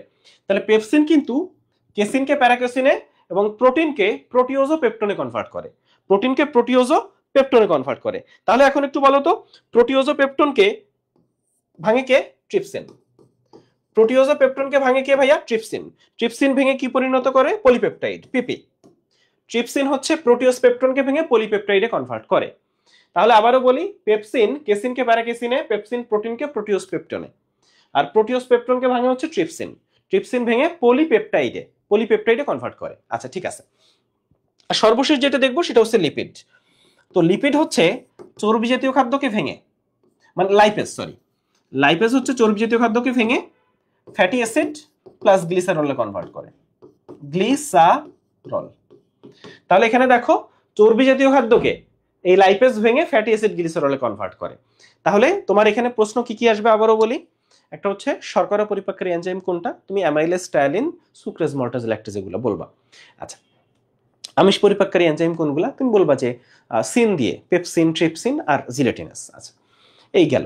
এরপরে তুমি স্নেহ পরিপাককারী এনজাইম কোনটা বলবো? লাইপেজ বলবা। তাহলে কোন পরিপাককারী এনজাইম কি আসবে তুমি পারলা। এখন ইম্পর্টেন্ট এনজাইমগুলা কোন খাদ্যকে ভেঙে কিসে কনভার্ট করে সেটা তুমি পারবা। যে স্টার্চ গ্লাইকোজেনকে অ্যামাইলেজ বা টায়ালিন ভেঙে মল্টোজে কনভার্ট করে, মল্টোজকে ভাঙবে মল্টেজ, হয়ে যাবে গ্লুকোজ। আচ্ছা, গেল। তার পেপসিন হচ্ছে কেসিনকে প্যারাকেসিনে, প্রোটিনকে প্রোটিওজপেপটনে, আর প্রোটিওজপেপটনকে ভেঙে পলিপেপটাইডে পরিণত করে হচ্ছে ট্রিপসিন। আর লাইপেজ চর্বিকে ভেঙে ফ্যাটি অ্যাসিড গ্লিসারলে কনভার্ট করে। লাইপেজ হচ্ছে চর্বিকে ভেঙে ফ্যাটি অ্যাসিড আর গ্লিসারলে কনভার্ট করে। ঠিক আছে, তাহলে এই জায়গাটা আমরা বুঝছি। এর বাইরে চলে আসো, সর্বশেষ আরেকটা প্রশ্ন আসে, কি বলতো? সর্বশেষ আসে হচ্ছে, ধরো পাকস্থলী থেকে কোন এনজাইম বের হয়, লালা গ্রন্থি থেকে কোন এনজাইম বের হয়, এই জিনিসটা আসে, তাই না? তাহলে এই জিনিসটা একটু দেখবো। তাইলে কিন্তু আবারও বলি, এই যে জায়গা, এই জায়গা থেকে প্রশ্ন আসবেই একটা, গ্যারান্টেড। হ্যাঁ, এই জায়গা থেকে একটা প্রশ্ন গ্যারান্টেড আসবে। চলো এই পেজটা একটু আমরা দেখি। তো এখানে তুমি অলরেডি জানো যে লালা গ্রন্থি, মুখবিবর, মুখবিবর মানে তোমার মুখের মধ্য থেকে, মুখবিবর। তাহলে মুখবিবর হচ্ছে লালা গ্রন্থি। তো লালা গ্রন্থি থেকে দুইটা এনজাইম বের হয়, টম, টম দিয়ে মনে রাখা যায় টায়ালিন আর মল্টেজ, টায়ালিন আর মল্টেস। এবং এরা কি খাদ্য পরিপাক করে? শর্করা খাদ্য পরিপাক করে। তাহলে মুখবিবর হচ্ছে শুধু শর্করা খাদ্য পরিপাক করে, দুইটা এনজাইম বের হয়, টায়ালিন মল্টেস। কারণ টায়ালিন মল্টেস সম্পর্কে তুমি জানো, এরা দুইজন যে শর্করা পরিপাককারী এনজাইম সেটা তুমি অলরেডি শিখে আসছো। তাইলে এরা শর্করা খাদ্য পরিপাক করে, শেষ। এখন পাকস্থলীতে চলে আসো। পাকস্থলীতে হচ্ছে তোমার এই পেপসিন জিলেটিনাস আর লাইপেস। এখন তুমি অলরেডি জানো পেপসিন আর জিলেটিনাস হচ্ছে আমিষ পরিপাককারী এনজাইম, আর এই লাইপেস হচ্ছে চর্বি পরিপাককারী এনজাইম। তাহলে তো পাকস্থলীতে কি কি পরিপাক হয়? পাকস্থলীতে কি কি পরিপাক হয়? আমিষ আর চর্বি। পাকস্থলীতে আছে পেপসিন, জিলেটিনাস আর লাইপেস। তাহলে এই দুইটা হচ্ছে আমিষ পরিপাককারী, লাইপেস হচ্ছে চর্বি পরিপাককারী। লাইপেস হচ্ছে ভাইয়া চর্বি পরিপাককারী। তাহলে পাকস্থলীতে কি কি পরিপাক হয়? আমিষ আর চর্বি পরিপাক হয়। পাকস্থলী কি শর্করা পরিপাক হয়? পাকস্থলীতে ভাইয়া শর্করা পরিপাক হয় না। পাকস্থলীতে হচ্ছে শর্করা পরিপাক হয় না। ক্লিয়ার? এখন আসো অগ্নাশয়।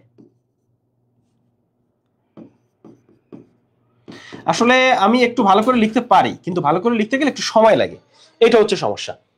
শর্করা পরিপাককারী এনজাইম আছে, আমিষ পরিপাককারী এনজাইম আছে, আর চর্বি পরিপাককারী এনজাইম আছে। এখন অগ্নাশয় শর্করা পরিপাককারী এনজাইম হচ্ছে অ্যামাইলেজ আর মল্টেস। অ্যামাইলেজ আর মল্টেস। আমিষ পরিপাককারী এনজাইম হচ্ছে ট্রিপসিন আর কাইমোট্রিপসিন। কি ভাইয়া? ট্রিপসিন আর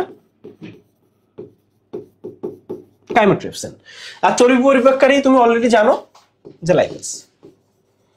আচ্ছা, এরপরে আসো, তুমি যদি দেখতে চাও যে আন্তরিক গ্রন্থি থেকে কি কি এনজাইম গঠিত হয়। আন্তরিক গ্রন্থি থেকেও কিন্তু শর্করা পরিপাককারী এনজাইম, আমিষ পরিপাককারী এনজাইম আর স্নেহ পরিপাককারী এনজাইম, এটা খরিত হয়, তাই তো? মানে তিনটাই খরিত হয়। তো আমিষ পরিপাককারী এনজাইম, শর্করা পরিপাককারী এনজাইম করা এখানে মোটামুটি সবগুলাই, amylase, ptyalin, maltase, sucrase, lactase সবগুলাই। আর আমিষ পরিপাককারী এনজাইম একটা নামই মনে রাখবে, অ্যামিনোপেপটাইডেস। অ্যামিনোপেপটাইডেস। আর স্নেহ পরিপাককারী এনজাইম তুমি তো জানো কোনটার নাম মনে রাখতে হবে, লাইপেস। স্নেহ পরিপাককারী এনজাইম যেটার নাম মনে রাখতে হবে সেটা হচ্ছে ভাইয়া লাইপেস। হ্যাঁ, স্লাইডটা দিয়ে দেবো ভাইয়া, স্লাইডটা দিয়ে দিব আমি ক্লাসের যে টাইটেল ওইটার সাথেই আমি তোমাকে স্লাইডটা দিয়ে দিব, ঠিক আছে? আচ্ছা, তাহলে চলে আসো মুখবিবরে হচ্ছে টায়ালিন আর মল্টেস। তাহলে টায়ালিন আর মল্টেস তুমি অলরেডি জানো এরা শর্করা পরিপাককারী এনজাইম। পাকস্থলীতে কি কি? এটা হচ্ছে তোমার লাইপেজ ছিল, এটা চর্বি পরিপাককারী এনজাইম, আর দুইটা তোমার কি পেপসিন আর হচ্ছে জিলেটিনাস। পেপসিন আর জিলেটিনাস হচ্ছে আমিষ পরিপাককারী এনজাইম গেল। তারপর তুমি যদি আসো অগ্নাশয়ে শর্করা, আমিষ, স্নেহ তিনটা পরিপাককারী এনজাইমই আছে। নামগুলো খুব easy, amylase, maltase, trypsin, chymotrypsin আর লাইপেজ। তাহলে পরীক্ষায় কিভাবে প্রশ্ন আসতে পারে আবার বলে দিই। শর্করা পরিপাককারী কোনটা, আমিষ পরিপাককারী কোনটা, স্নেহ পরিপাককারী কোনটা। আবার কোন গুরুত্বপূর্ণ এনজাইমগুলোর ক্ষেত্রে কোন এনজাইম কোন খাদ্যকে ভেঙে কিসে পরিণত করে, এটা। আর লাস্টে হচ্ছে ধরো এই যে অগ্নাশয় থেকে নিঃসৃত এনজাইম কোনটা, না কোনটা। পাকস্থলী থেকে নিঃসৃত এনজাইম কোনটা, না কোনটা। হ্যাঁ, মুখবিবর থেকে নিঃসৃত এনজাইম কোনটা, না কোনটা। এই তাহলে আমি এই জায়গাটা ক্লিয়ার করে দিলাম। এরপরও যদি এই জায়গা থেকে প্রশ্ন আসে তোমরা যদি ভুল করো তাইলে ভাইয়া এটা কমপ্লিটলি আমি তোমাকে বলতে পারি তুমি চান্স পাবা না, ঠিক আছে? আচ্ছা, তাইলে এটা গেল অগ্নাশয় রসে। এখন তুমি আমাকে বলো, দেখছো আমরা অলরেডি প্রশ্ন পেয়ে গেছি, এবার কয়বার কত জায়গায় আসছে তুমি একটু দেখো তো, বা এই প্রশ্নটা কত জায়গায় আসছে। দেখো, ট্রিপসিন কোন খাদ্য পরিপাক করে অলরেডি তুমি এখন জানো, বলো। ট্রিপসিন মানে পেপসিন এগুলা আমিষ খাদ্য পরিপাক করে, তাই না? এগুলো হচ্ছে ভাইয়া আমিষ খাদ্য পরিপাক করে, প্রোটিন খাদ্য পরিপাক করে গেল। এখন আসো অগ্নাশয় রসে কোন এনজাইম থাকে, আমরা অলরেডি পড়ে আসছি অ্যামাইলেজ, মল্টেস থাকে, তাই না? অ্যামাইলেজ আর মল্টেস থাকে, আমরা মাত্র পড়লাম। তাহলে খ হবে অ্যান্সার। আচ্ছা, এরপরে একটা পূর্ণাঙ্গ মানব দেহে কতগুলা গ্যাস্ট্রিক গ্রন্থি থাকে। এখন এই যে ইনফরমেশনটা ধরো কোথাও আছে ধরো 40 মিলিয়ন, হ্যাঁ, তো এটা নিয়ে টেনশন করার কিছু নাই। তুমি ধরো যে ইনফরমেশনটা জানো, যদি হুবহু সেটা না আসে, তোমার কাছাকাছি ইনফো যেটা সেটাই তুমি দাগাবা, হ্যাঁ। তাহলে 35 থেকে 40 মিলিয়নের মতো গ্যাস্ট্রিক গ্রন্থি আসলে থাকে। কোন মানব দেহের রাসায়নিক গবেষণাগার বা জৈব রসায়নাগার, যকৃতের পড়াশোনা আর কি। তাহলে যকৃতের বেসিক তথ্যগুলো থেকে অনেক প্রশ্ন আসে। যকৃতের খণ্ড কয়টা, যকৃতকে কি বলে, কোন অঙ্গ থেকে পিত্তরস তৈরি হয়, এটা খুবই চমৎকার একটা প্রশ্ন। যারা একটু খেয়াল করো না পিত্তরস, তাহলে তো পিত্তথলিই হবে, কিন্তু আসলে তো তা না। যকৃৎ থেকে আসলে পিত্তরস তৈরি হয়, শুধুমাত্র এইটা না, যকৃতের কাজগুলো মারাত্মক ইম্পর্টেন্ট। তাহলে যকৃতের যে কাজগুলা, আমি আবারও বলি, যকৃৎ আর হচ্ছে এই পরিপাকের যে ছকটা, এই দুইটা থেকে দুইটা প্রশ্ন আসবে। এটা যদি তুমি ভুল করো তাহলে কিন্তু পাপ হবে, ভুল করলে হচ্ছে পাপ হবে, ঠিক আছে?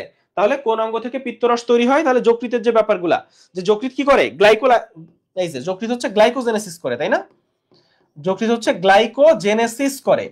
তোমার রক্তের যে অতিরিক্ত গ্লুকোজ, এই অতিরিক্ত গ্লুকোজকে আমাদের যে ইনসুলিন, আমাদের বডিতে যে ইনসুলিন আছে, সেই ইনসুলিন রক্তের অতিরিক্ত গ্লুকোজকে যকৃতে নিয়ে জমা রাখে, গ্লাইকোজেন হিসেবে যকৃতে নিয়ে জমা রাখে।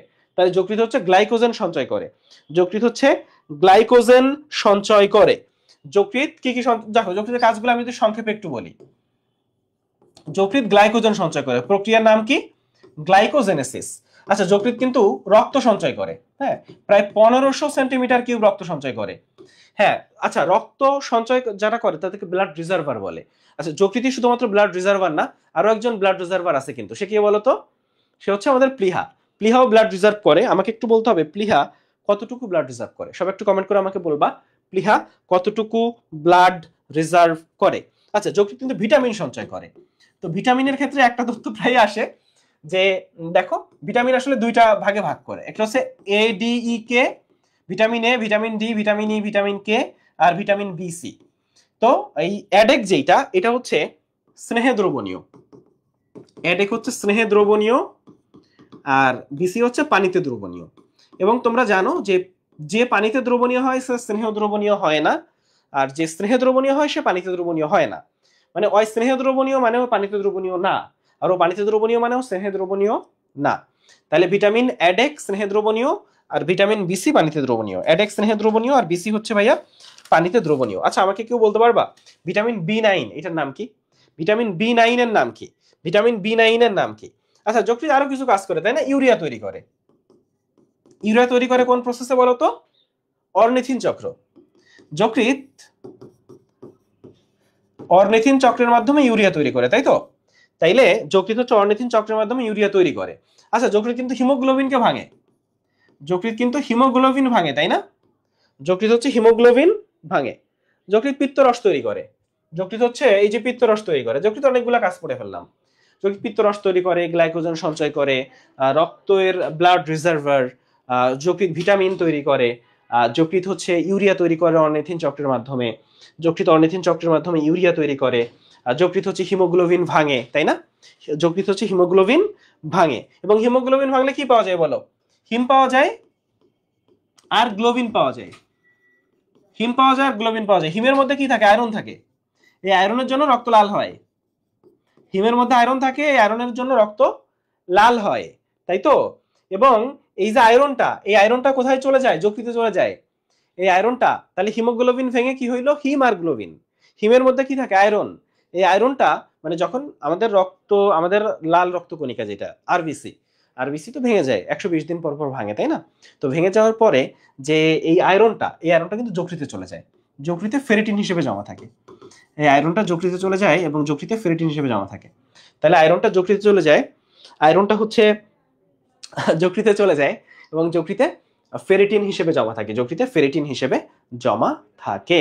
আচ্ছা, ঠিক আছে, ওকে, এটা আমরা শিখলাম। যকৃতের কাজগুলো শিখে ফেললাম। এখন আমরা নেক্সট টপিকে চলে আসবো। আইলেটস অফ ল্যাঙ্গারহ্যান্স কোথায় থাকে বলো? আইলেটস অফ ল্যাঙ্গারহ্যান্স কোথায় থাকে? অগ্নাশয়। অগ্নাশয়কে একটা মিশ্র গ্রন্থি বলে, তাই না? অগ্নাশয়, শুক্রাশয়, ডিম্বাশয়, যেখানে শয় আছে, তাই না, মলাশয় বাদে। তাহলে অগ্নাশয়, শুক্রাশয়, ডিম্বাশয় হচ্ছে মিশ্র গ্রন্থি। তো মিশ্র গ্রন্থি মানে হচ্ছে ও একই সাথে বহিঃক্ষরা এবং অন্তঃক্ষরা গ্রন্থি হিসেবে কাজ করে। তো তোমরা জানো যে অগ্নাশয়ের আইলেটস অফ ল্যাঙ্গারহ্যান্স। আচ্ছা, বলো তো এই অগ্নাশয়ের আইলেটস অফ ল্যাঙ্গারহ্যান্স থেকে খরিত হয় কি কি? অগ্নাশয়ের যে আইলেটস অফ ল্যাঙ্গারহ্যান্স, তোমরা সবাই অগ্নাশয়ের আইলেটস অফ ল্যাঙ্গারহ্যান্স চিনো, এবং আমাকে একটু বলতে হবে যে অগ্নাশয়ের আইলেটস অফ ল্যাঙ্গারহ্যান্স থেকে কি কি খরিত হয়, তাই না? অগ্নাশয়ের আইলেটস অফ ল্যাঙ্গারহ্যান্স থেকে আসলে হরমোন খরিত হয়। কি খরিত হয়? হরমোন খরিত হয়। যেটা থেকে হরমোন খরিত হয় তাকে বলে অন্তঃক্ষরা গ্রন্থি। ফলে অগ্নাশয়ের আইলেটস অফ ল্যাঙ্গারহ্যান্স হচ্ছে অন্তঃক্ষরা গ্রন্থি। অগ্নাশয়ের আইলেটস অফ ল্যাঙ্গারহ্যান্স কি বলছি? এটা হচ্ছে একটা অন্তঃক্ষরা গ্রন্থি, এবং এখানে এই আইলেটস অফ ল্যাঙ্গারহ্যান্সে কি কোষ আছে? আলফা কোষ আছে, বিটা কোষ আছে, তাই না? আলফা কোষ আছে, বিটা কোষ আছে, এরপর ডেল্টা কোষ আছে, ডেল্টা কোষ আছে, তারপর হচ্ছে পিপি কোষ আছে, হ্যাঁ, গামা কোষ বলে যেটাকে। তাহলে আলফা কোষ থেকে খরিত হয় হচ্ছে গ্লুকাগন, আলফা কোষ থেকে খরিত হয় গ্লুকাগন, যেটা গ্লুকোজের পরিমাণ বাড়ায় রক্তে, বিটা কোষ থেকে ঘটিত ইনসুলিন, গ্লুকাগন, বিটা কোষ থেকে ঘটিত ইনসুলিন, এই ইনসুলিন হচ্ছে রক্তে গ্লুকোজের পরিমাণ কমায়। আর ডেল্টা কোষ যেটা, এই ডেল্টা কোষটা খুব ইম্পর্টেন্ট, এ হচ্ছে সোমাটোস্ট্যাটিন ক্ষরণ করে। সোমাটোস্ট্যাটিন, এই সোমাটোস্ট্যাটিন কি করে, এই আলফা এবং বিটা কোষের ক্ষরণ নিয়ন্ত্রণ করে। আর পিপি কোষ ও হচ্ছে প্যানক্রিয়েটিক পলিপেপটাইড ক্ষরণ করে, এই জন্য এটার নাম হচ্ছে পিপি কোষ। পিপি কোষ কি করে, প্যানক্রিয়েটিক পলিপেপটাইড ক্ষরণ করে, প্যানক্রিয়েটিক পলিপেপটাইড ক্ষরণ করে। তাহলে আবারও বলি, অগ্নাশয়ে আইলেটস অফ ল্যাঙ্গারহ্যান্স যেটা আসলে অন্তঃক্ষরা গ্রন্থি হিসেবে কাজ করে, হরমোন ক্ষরণ করে। তো অগ্নাশয়ে এই আইলেটস অফ ল্যাঙ্গারহ্যান্সে 4 ধরনের কোষ আছে, আলফা কোষ, বিটা কোষ, ডেল্টা কোষ এবং গামা কোষ। তো এর মধ্যে হচ্ছে ডেল্টা কোষ হচ্ছে সোমাটোস্ট্যাটিন ক্ষরণ করে এবং সরি, আলফা কোষ গ্লুকাগন, বিটা কোষ ইনসুলিন, ডেল্টা কোষ সোমাটোস্ট্যাটিন, পিপি কোষ হচ্ছে প্যানক্রিয়েটিক পলিপেপটাইড ক্ষরণ করে। পিপি কোষ হচ্ছে ভাইয়া প্যানক্রিয়েটিক পলিপেপটাইড ক্ষরণ করে। ওকে, ঠিক আছে। এখন চলে আসো, পাকস্থলীর কোন স্তরে গ্যাস্ট্রিক গ্রন্থি থাকে? বলো, পাকস্থলীর কোন স্তরে গ্যাস্ট্রিক গ্রন্থি থাকে? পাকস্থলীর স্তরগুলোর নাম কি? সবাই, এইটা হচ্ছে তোমার প্রতি আমার কোশ্চেন। বলো, পাকস্থলীর যে স্তরগুলো আছে, এই স্তরগুলোর নাম কি? কি কি স্তর আছে পাকস্থলীতে? সবাই, 5টা স্তরের নাম কি? তাহলে কোন স্তরে গ্যাস্ট্রিক গ্রন্থি থাকে? বলো, কোন স্তরে গ্যাস্ট্রিক গ্রন্থি থাকে? 5টা স্তরের নাম বলবা। মিউকোসা স্তরে গ্যাস্ট্রিক গ্রন্থি থাকে, এবং এই মিউকোসা স্তরে শুধুমাত্র গ্যাস্ট্রিক গ্রন্থি থাকে না, রোগী নামক অভিক্ষেপ থাকে। মিউকোসা স্তরে গ্যাস্ট্রিক গ্রন্থি থাকে, মিউকোসা স্তরে রোগী নামক অভিক্ষেপ থাকে। মিউকোসা স্তরে, সবাই একটু কমেন্ট করে লিখো, মিউকোসা স্তরে হচ্ছে রোগী নামক অভিক্ষেপ থাকে, রোগী নামক অভিক্ষেপ থাকে। এবং এই গ্যাস্ট্রিক গ্ল্যান্ডে তুমি গ্যাস্ট্রিক গ্রন্থিতে কত মিলিয়ন, একটু আগে দেখে আসি, কত মিলিয়ন এই গ্যাস্ট্রিক গ্রন্থিতে, বলো কত মিলিয়ন গ্যাস্ট্রিক গ্রন্থি আছে? কত মিলিয়ন গ্যাস্ট্রিক গ্রন্থি আছে? এবং এই গ্যাস্ট্রিক গ্রন্থিতে কি কি কোষ আছে এবং সেই কোষগুলোর কাজ কি, এটা ভুল করা যাবে না। এই গ্যাস্ট্রিক গ্রন্থিতে কি কি কোষ আছে এবং সেই কোষগুলার কাজ কি, এইটা ভুল করা যাবে না। সবচেয়ে ইম্পর্টেন্ট কাজ কি বলতো? সবচেয়ে ইম্পর্টেন্ট কাজ যেটা আসবে পরীক্ষায়, সেটা হচ্ছে প্যারাইটাল বা অক্সিনটিক কোষ, এটা হচ্ছে HCl ক্ষরণ করে। তাহলে প্যারাইটাল বা অক্সিনটিক কোষ হচ্ছে HCl ক্ষরণ করে, এটা হচ্ছে পরীক্ষায় আসবে। প্যারাইটাল বা অক্সিনটিক কোষ HCl ক্ষরণ করে, এটা পরীক্ষায় আসবে। কোন স্তরে গ্যাস্ট্রিক গ্রন্থি আছে? মিউকোসা স্তরে। রোগী আছে কোন স্তরে? মিউকোসা স্তরে। রোগী আছে কোন স্তরে ভাইয়া? মিউকোসা স্তরে। আচ্ছা, ঠিক আছে। এরপরে চলে আসো, কোনটা লিপিড পরিপাককারী এনজাইম? বলো, লিপিড পরিপাককারী এনজাইম কোনটা? একটু বলি, লিপিড পরিপাককারী লাইপেজ, কিন্তু লেসিথিনেজ খুবই মানে গৌণ একটা লিপিড পরিপাককারী এনজাইম, খুব ইম্পর্টেন্ট না, কিন্তু চলে আসছে আর কি। তো লিপিড পরিপাককারী আরেকটা এনজাইম হচ্ছে লেসিথিনেজ। মানবদেহের কোন অঙ্গ গ্লাইকোজেন জমা করে? গ্লাইকোজেন সঞ্চয় করা হচ্ছে যকৃৎ। গ্লাইকোজেন সঞ্চয় করে যকৃৎ কোন প্রক্রিয়ায়? গ্লুকোজ থেকে গ্লাইকোজেন তৈরির প্রক্রিয়াকে কি বলে? সবাই একটু আমাকে কমেন্ট করে জানান। তাইলে যকৃৎ গ্লাইকোজেন সঞ্চয় করে, কোন প্রক্রিয়ায় গ্লাইকোজেন সঞ্চয় করে? সবাই কমেন্ট করেন। চর্বি জাতীয় খাদ্য পরিপাকের জন্য কোনটা প্রয়োজন? চর্বি জাতীয় খাদ্য। এইবার চলে আসেন, আবারও বলি, ওই যে বললাম যে ওইখানে তো লেসিথিনেস পাইলেন, কিন্তু অ্যাকচুয়ালি চর্বি জাতীয় খাদ্য একটা নামই গুরুত্বপূর্ণ, সেটা হচ্ছে লাইপেজ। একটা নামই ইম্পর্টেন্ট, সেই ভদ্রলোক হচ্ছে লাইপেজ। সেই ভদ্রলোক হচ্ছে লাইপেজ। কোন কোষে নিউক্লিয়াস থাকে না? ব্যাঙের লোহিত রক্তকণিকা। ব্যাঙ কি স্তন্যপায়ী? স্তন্যপায়ীর, আমরা যেমন স্তন্যপায়ী, যারা মায়ের দুধ খায়। তাহলে আমি যদি এখানে তেমে দিতাম, তাহলে এটা কিন্তু ঠিক ঠিক হইতো, তাই না? আমি যদি বাদুড় দিতাম, এটা কিন্তু ঠিক হইতো। ব্যাং দিলে ঠিক হয় নাই, কারণ ব্যাং হচ্ছে উভচর, ব্যাং স্তন্যপায়ী না, ব্যাং হচ্ছে উভচর। তাহলে স্তন্যপায়ীর লোহিত রক্তকণিকাতে নিউক্লিয়াস থাকে না। আর কোথায় নিউক্লিয়াস থাকে না? প্লেটিলেটে নিউক্লিয়াস থাকে না, তাই না? প্লেটিলেটে নিউক্লিয়াস থাকে না। তারপর এই শিকল সেল, এই যে দেখো, কোন কোষগুলোতে নিউক্লিয়াস থাকে না? প্লেটে শিকল। প্লেটে শিকল। কোথায় কোথায় নিউক্লিয়াস থাকে না? প্লেটে শিকল দিয়ে মনে রাখা যায়। প্লেটিলেট আছে, সিপ কোষ আছে। সিপ কোষ আছে, একটা হচ্ছে সিপ কোষ, হ্যাঁ। তারপর হচ্ছে লোহিত রক্তকণিকা। তাহলে কি কি ভাইয়া? প্লেটিলেট, সিপ কোষ, লোহিত রক্তকণিকা। প্লেটিলেট, সিপ কোষ, লোহিত রক্তকণিকা। প্লেটিলেট আর কি আছে? আরো আছে, আরো অনেকগুলো আছে। বলো আর কি কি আছে। এখন চলে আসো, কোনটা তৈরির প্রক্রিয়াকে এরিথ্রোপয়েসিস বলে? ভাই আমরা রক্তে চলে আসছি মোটামুটি। এখন একটু বলি, দেখেন, লসিকার ইংরেজি হচ্ছে লিফ। ভাইয়া জাস্ট লসিকার ইংরেজি কি? লিম্ফ। বলেন তো লিম্ফোজেনেসিস কি তাইলে? লসিকা তৈরির প্রক্রিয়া, কারণ জেনেসিস মানেই তৈরির প্রক্রিয়া।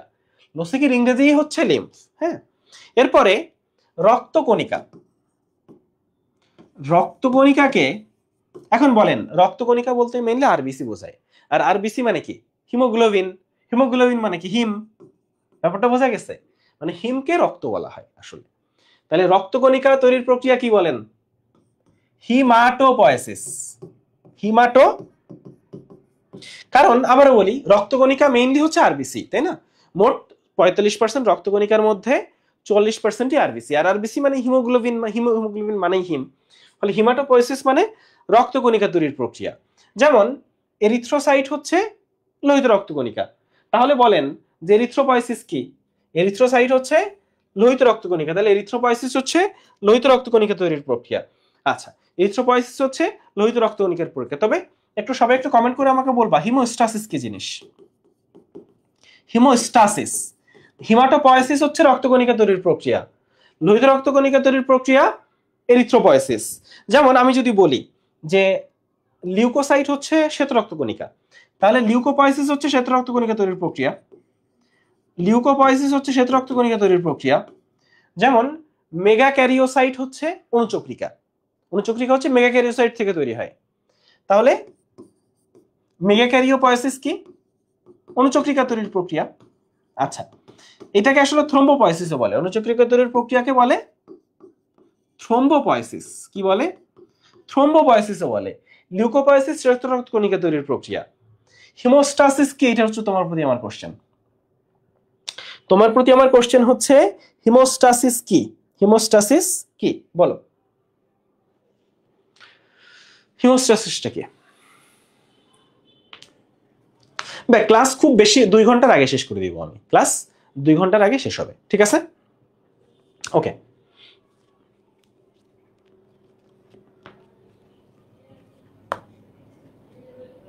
হ্যাঁ, এটা হচ্ছে রক্ত জমাট বাঁধার প্রক্রিয়া, রক্ত তঞ্চনের প্রক্রিয়া। এটা হচ্ছে রক্ত তঞ্চনের প্রক্রিয়া। এটা হচ্ছে রক্ত তঞ্চনের প্রক্রিয়া, ঠিক আছে? এখন আসো, ডান নিলয় থেকে রক্ত কোথায় যায়? এটা আসলে এই যে দেখো, এটা বেসিক জিনিস। হার্টের 4টা প্রকোষ্ঠ আছে: ডান অলিন্দ, ডান নিলয়, বাম অলিন্দ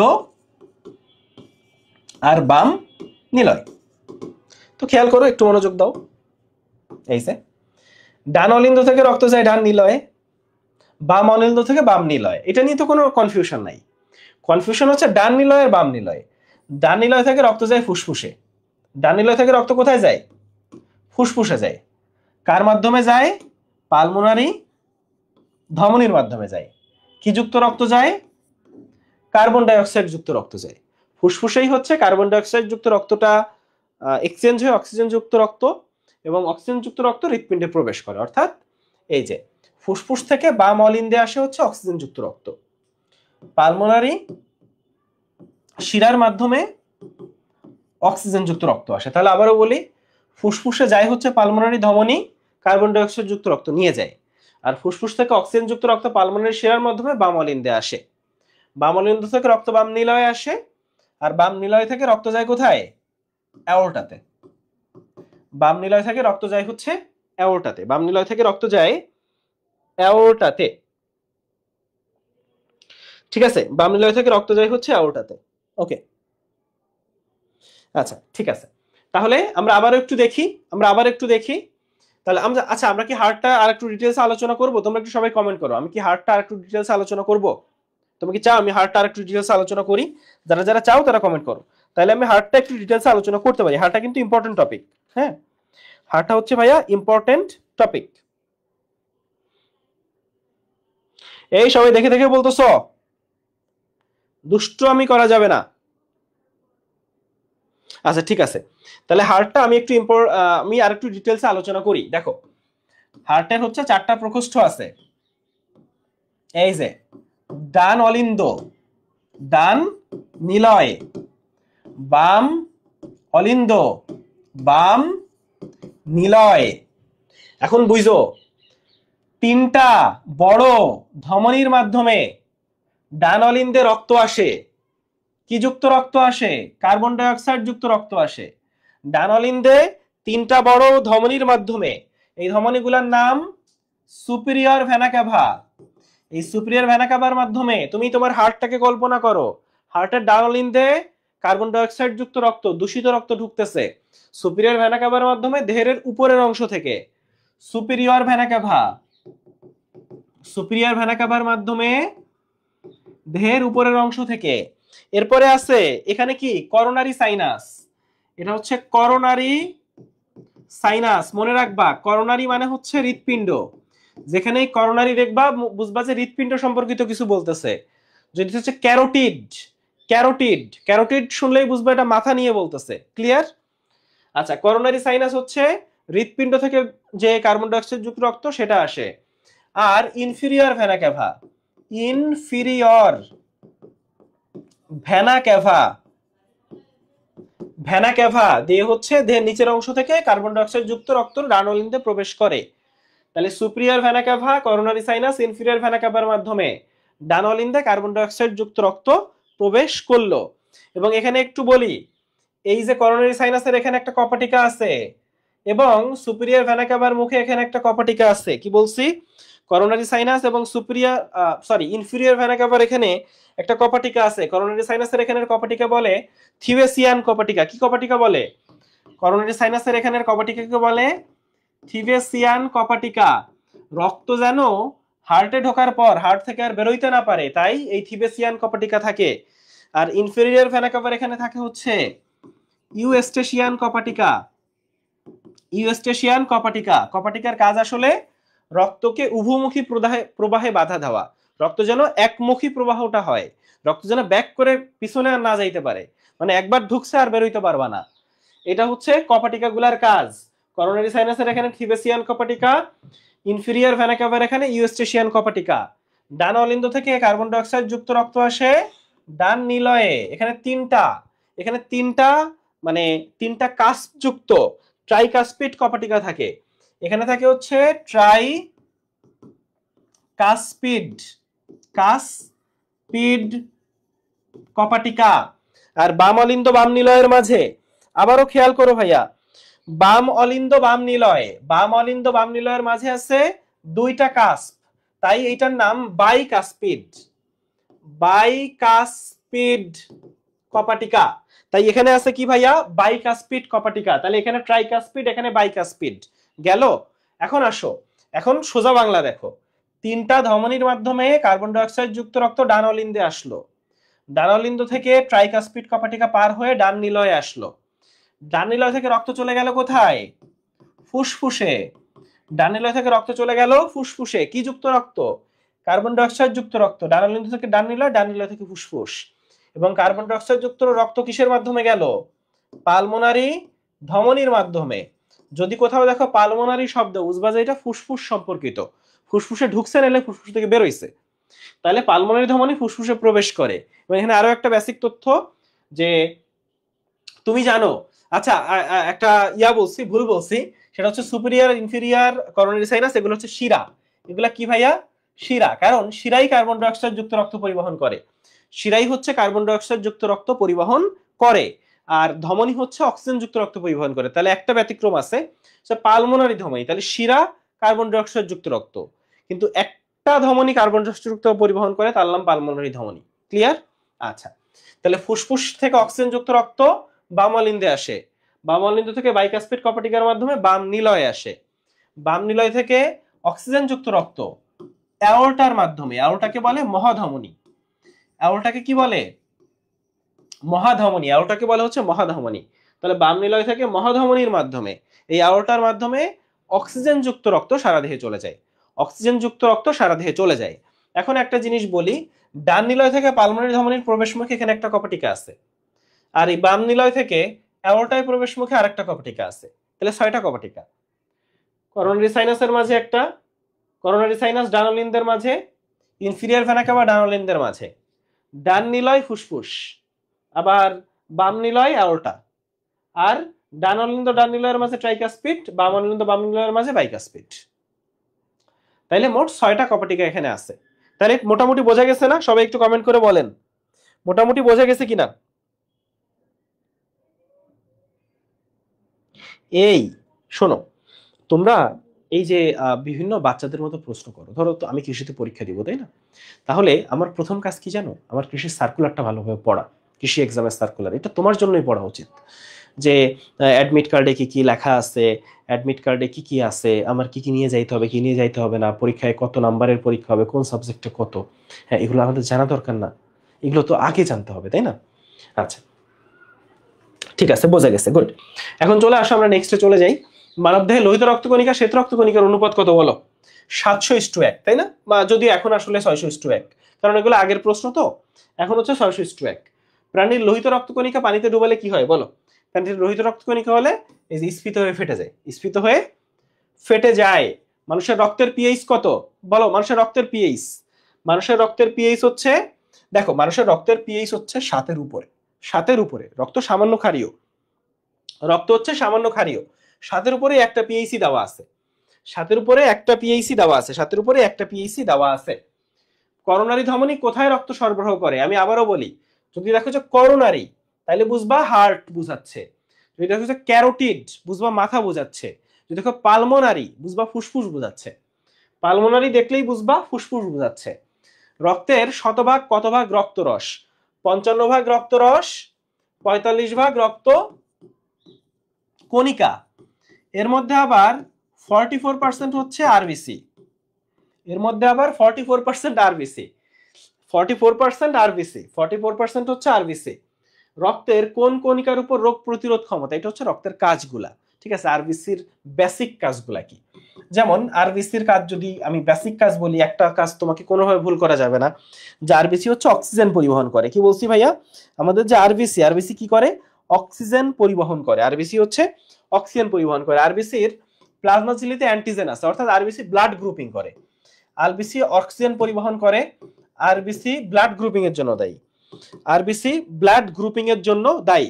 আরেকটা জিনিস আছে, আরবিসিতে নাইট্রিক অক্সাইড তৈরি হয়, এই নাইট্রিক অক্সাইড রক্তনালীর প্রসারণ ঘটায়, রক্তনালীর প্রসারণ ঘটায়। আরবিসিতে থাকে H2S, এটা রক্তনালীর সংকোচন ঘটায়। H2S কি করে? রক্তনালীর সংকোচন ঘটায়, রক্তনালীর সংকোচন ঘটায়, ঠিক আছে?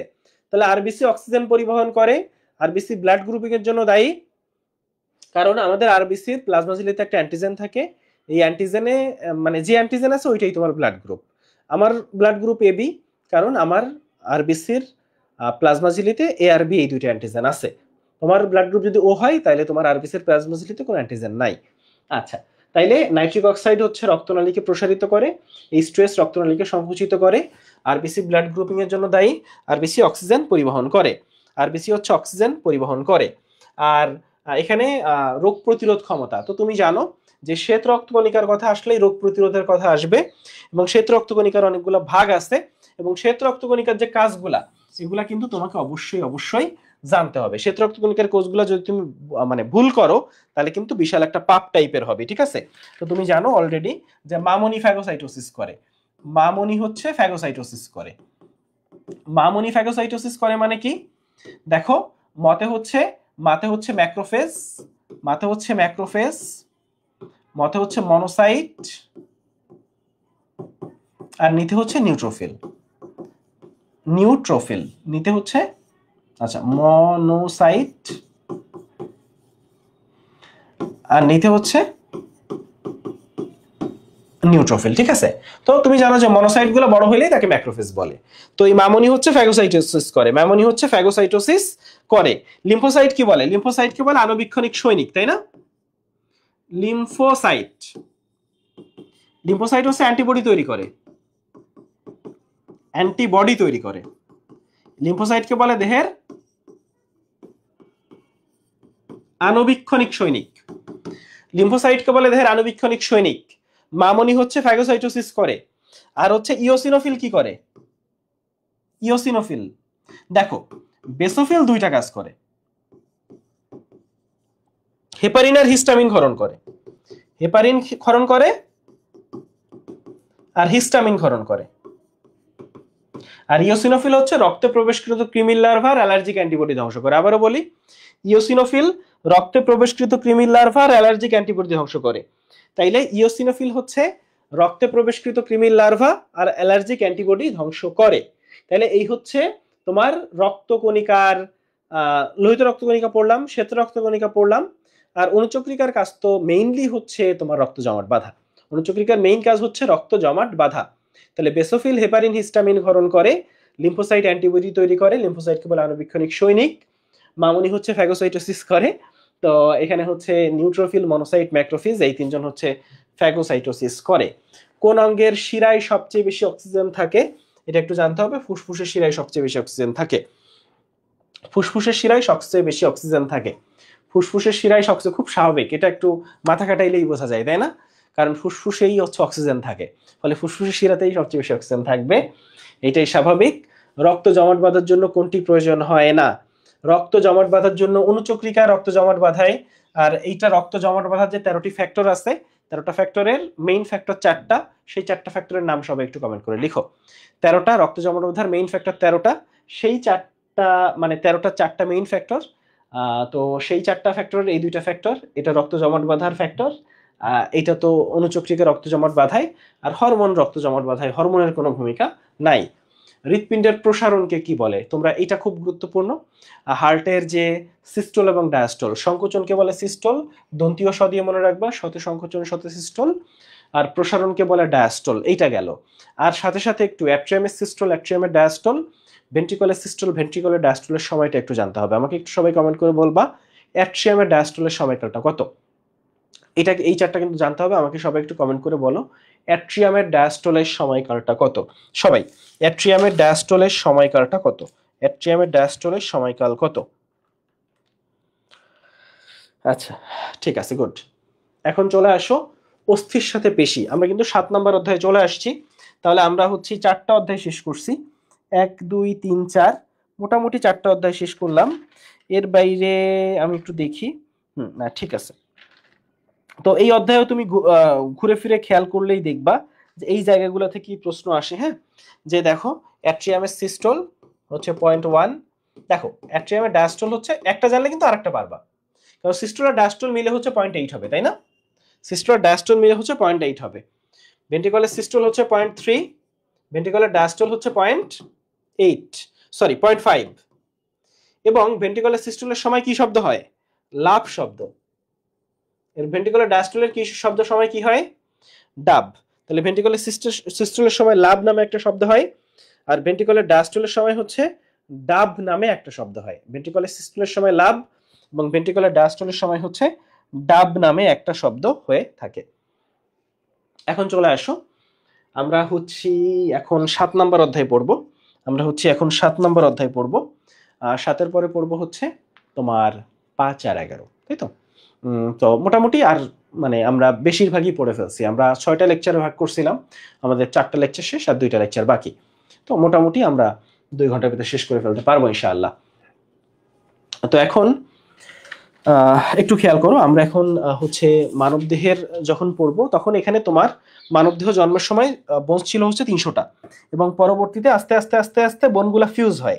2টা বোন মিলে একটা, 3টা বোন মিলে একটা, 4টা বোন মিলে একটা, ফিউজ হইতে হইতে এখন আমাদের বডিতে হাড় আছে হচ্ছে 206টা। তাহলে এখন আমাদের বডিতে কয়টা হাড় আছে? 206টা। তাহলে আমাদের ফার্স্টে বোন ছিল হচ্ছে 300টা, এখন হাড় আছে 206টা। তাহলে এই জায়গা ভুল করা যাবে না। তাহলে এই, এবং আমরা এই যে কঙ্কালতন্ত্র পড়তেছি, কঙ্কালতন্ত্র তৈরি হয় মেসোডার্ম থেকে। কঙ্কালতন্ত্র কই থেকে তৈরি হয়? মেসোডার্ম থেকে তৈরি হয়। কঙ্কালতন্ত্র তৈরি হয় হচ্ছে মেসোডার্ম থেকে। হৃৎপিণ্ডের প্রাচীরে কি ধরনের পেশি থাকে? একটু আমরা বলি যে হৃৎপিণ্ডের প্রাচীরে কিন্তু অনৈচ্ছিক পেশি থাকে। দেখো আমাদের পেশি আছে ঐচ্ছিক পেশি, অনৈচ্ছিক পেশি। তো আমাদের বডির ভিতরে যে ভিসেরাগুলো আছে, ভিসেরা মানে ধরো আমাদের হার্ট, আমাদের লাং, আমাদের ফুসফুস, আমাদের প্লিহা, আমাদের অগ্নাশয়, এগুলাতে যে মাসেলগুলো আছে, তোমার মূত্রথলি, এই জায়গায় যে মাসেলগুলো আছে, এগুলো তুমি কন্ট্রোল করতে পারো না। এই পেশিগুলো অনৈচ্ছিক পেশি, তাই না? তাহলে আমাদের ভিসারাল মাসেলগুলা মানে আমাদের দেহের যে মানে যে পেশিগুলা আমরা কন্ট্রোল করতে পারি, ঐচ্ছিক পেশি, ধরো আমাদের হাতের মাসেল, হ্যাঁ আমাদের পায়ের মাসেল, এগুলো আমরা কন্ট্রোল করতে পারি।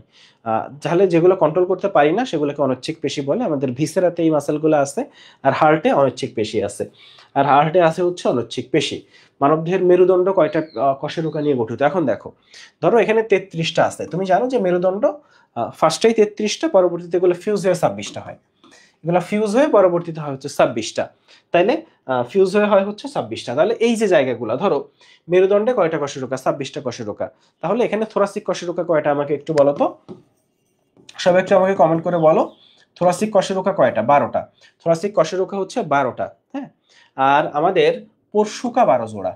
পরশুকা হচ্ছে 12 জোড়া। পরশুকা হচ্ছে বুকের খাসার হাড়। তাহলে পরশুকা 12 জোড়া আর থোরাসিক কশেরুকা 12টা। আবারও বলি, থোরাসিক কশেরুকা হচ্ছে 12টা, পরশুকা হচ্ছে 12 জোড়া। তাহলে পরশুকা হচ্ছে, ও আচ্ছা এটা বাদ গেছে, হ্যাঁ অস্থির সাথে অস্থি লেগে হচ্ছে, দেখো এটা একটু দেখাই, অস্থি প্লাস অস্থি, এটা লেগে থাকে লিগামেন্ট দিয়ে, অস্থি আর অস্থি লেগে থাকে লিগামেন্ট দিয়ে, আর অস্থি প্লাস পেশি এটা হচ্ছে টেন্ডন দিয়ে লেগে থাকে।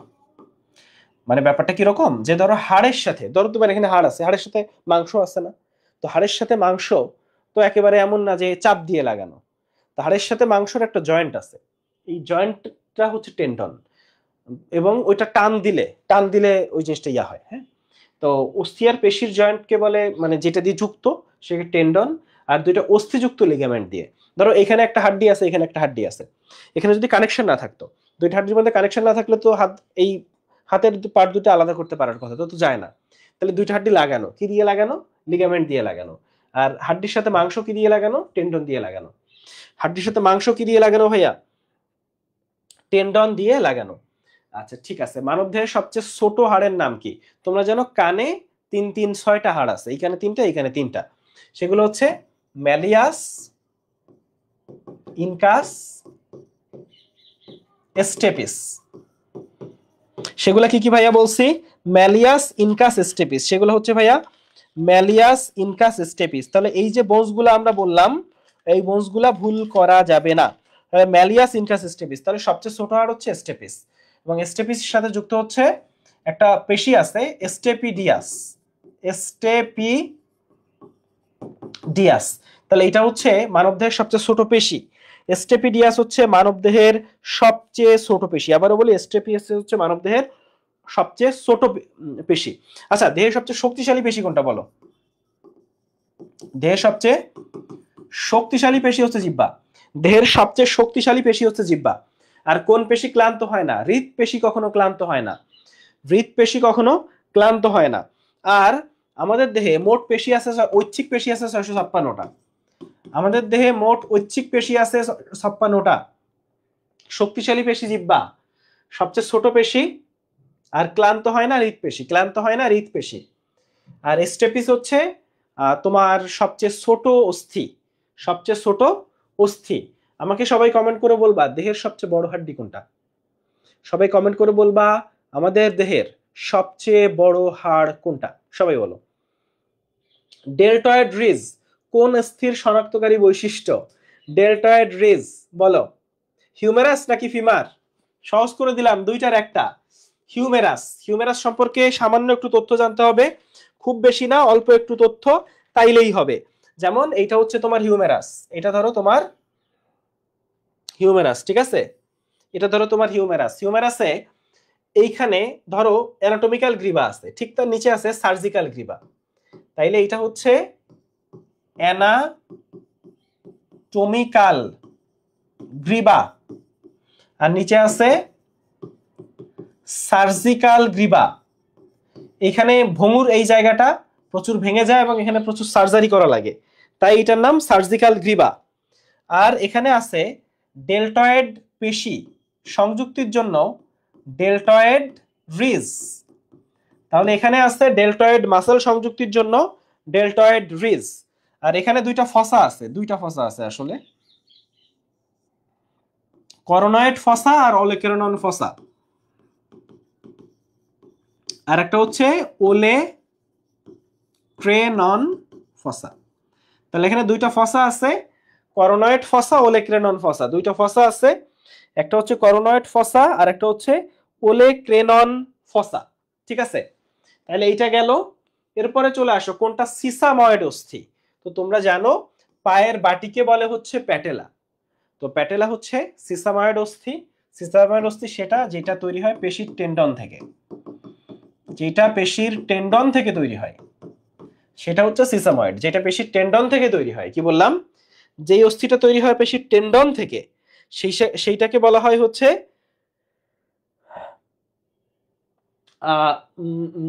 সিসাময়েড অস্থি, এবং প্যাটেলা হচ্ছে একটা সিসাময়েড অস্থি। প্যাটেলা একটা ত্রিকোণাকার অস্থি, এটাকে পায়ের বাটি বলে। আচ্ছা, বিউটি বোন কোনটা? তো তোমরা জানো ক্লাভিকল, যেইটা ক্লাভিকলকে বলা হয় বিউটি বোন, বা পুরুষদের ক্ষেত্রে বলা হয় কলার বোন। এই ক্লাভিকলটা হচ্ছে ইউ আকৃতির বা এফ আকৃতির, হ্যাঁ, মানে এইভাবে ইউ বা এফ আকৃতির, ইউ বা এফ আকৃতির হচ্ছে ক্লাভিকল। ক্লাভিকল হচ্ছে ইউ বা এফ আকৃতির। আর হিউমেরাস, হিউমেরাস সম্পর্কে কি জানতে হবে বলো? হিউমেরাস সম্পর্কে আমরা জানছি, তাই তো? হিউমেরাস সম্পর্কে আমরা জানছি, ওকে। আচ্ছা, প্রাণীকলা দেখো, উদ্ভিদের ক্ষেত্রে টিস্যু দুই রকম, ভাজক টিস্যু আর স্থায়ী টিস্যু। আর প্রাণীর ক্ষেত্রে টিস্যু আসলে চার রকম। আবারও বলি, প্রাণীর ক্ষেত্রে টিস্যু আসলে চার রকম। একটু বলো তো, প্রাণীর ক্ষেত্রে টিস্যু কি কি রকম? প্রাণীর ক্ষেত্রে টিস্যু কি কি রকম একটু বলো। চার রকম, চারটা টিস্যু আছে। যেমন রক্ত হচ্ছে যোজক কলা, পেশি কলা, স্নায়ু কলা, আর একটা কলা আছে, বলো। যোজক কলা, পেশি কলা, স্নায়ু কলা, আর একটা কি কলা? তাহলে টিস্যু চার রকম। আসো, জীবন্ত জীবাশ্ম কোনটা এইটা কিন্তু জানতে হবে। বেশ কিছু জীবন্ত জীবাশ্মের নাম আছে, সবগুলা জীবন্ত জীবাশ্ম একসাথে পড়ে ফেলবা। প্লাটিপাস হচ্ছে একটা জীবন্ত জীবাশ্ম। দ্বৈত প্রচ্ছন্ন এপিস্টাসিস, আমরা আসলে দেখো এখানে কয়েকটা প্রশ্ন একটু উলটপালট হয়ে গেছে। আমাদের মনে হয় আজকে 85টার মতো প্রশ্ন আছে, আরো কিছু প্রশ্ন আছে, সেই জায়গায় আমরা যাব। তো এখানে প্রথমেই একটু দেখি যে দ্বৈত প্রচ্ছন্ন এপিস্টাসিস। তো তার আগে তুমি এই 11 নম্বর অধ্যায় যখন খুলবা, তোমাকে আমি ফার্স্টেই বলছি যে এই জায়গায় যদি তুমি ভুল করো তাহলে কিন্তু তুমি একটা বড় ধরনের ধরা খাবা। তো যদি ধরা না খাইতে চাই, প্রথমেই তোমাকে কি জানতে হবে আমি তোমাকে একটু বলি। দেখো, প্রথমেই জানতে হবে প্রথম সূত্র আর কি কি নাম আছে। এটাকে বলে পৃথকীকরণ সূত্র বা ল অফ সেগ্রিগেশন বা মনোহাইব্রিড ক্রস সূত্র। তাহলে এটার নাম কি? এটা হচ্ছে পৃথকীকরণ সূত্র, অথবা এটাকে বলে হচ্ছে মনোহাইব্রিড ক্রস সূত্র, হাইব্রিড ক্রস সূত্র। এটার অনুপাত কত? 3:1। এটার অনুপাত কত ভাইয়া? 3:1। এখন প্রথম সূত্রের ব্যতিক্রম কি আছে? অসম্পূর্ণ প্রকটতা, সমপ্রকটতা আর লিথালজিন। লিথালজিনে একজন মারা যায়, তাই অসম্পূর্ণ প্রকটতা অনুপাত 1:1, সমপ্রকটতা অনুপাত 1:1, আর লিথালজিনে হচ্ছে 2:1। এখন এদের এক্সাম্পল গুলা জানতে হবে। যেমন অসম্পূর্ণ প্রকটতা অনুপাত হচ্ছে সন্ধ্যা মালতী। কি নাম? সন্ধ্যা মালতী, মিরাবিলিস জালাপা, ইংরেজি নামটাও জানতে হবে, মিরাবিলিস জালাপা। হ্যাঁ, এরপরে আসো সমপ্রকটতা, এটা কি? আন্দালুসিয়ান মোরগ মুরগি। আচ্ছা, আমাকে একটু বলো তো, সবাই কমেন্ট করো, সাদা লেগহর্ন মোরগ মুরগি এটা কিসের ব্যতিক্রম? আন্দালুসিয়ান মোরগ মুরগি। আর লিথালজিন যেটা, এটার অনেকগুলা আছে, এগুলা হচ্ছে সবগুলা লিথালজিনের ব্যতিক্রমগুলা সব একসাথে শিখতে হবে, সবগুলা একসাথে শিখতে হবে। কি বলছি? সবগুলো একসাথে শিখতে হবে, ঠিক আছে?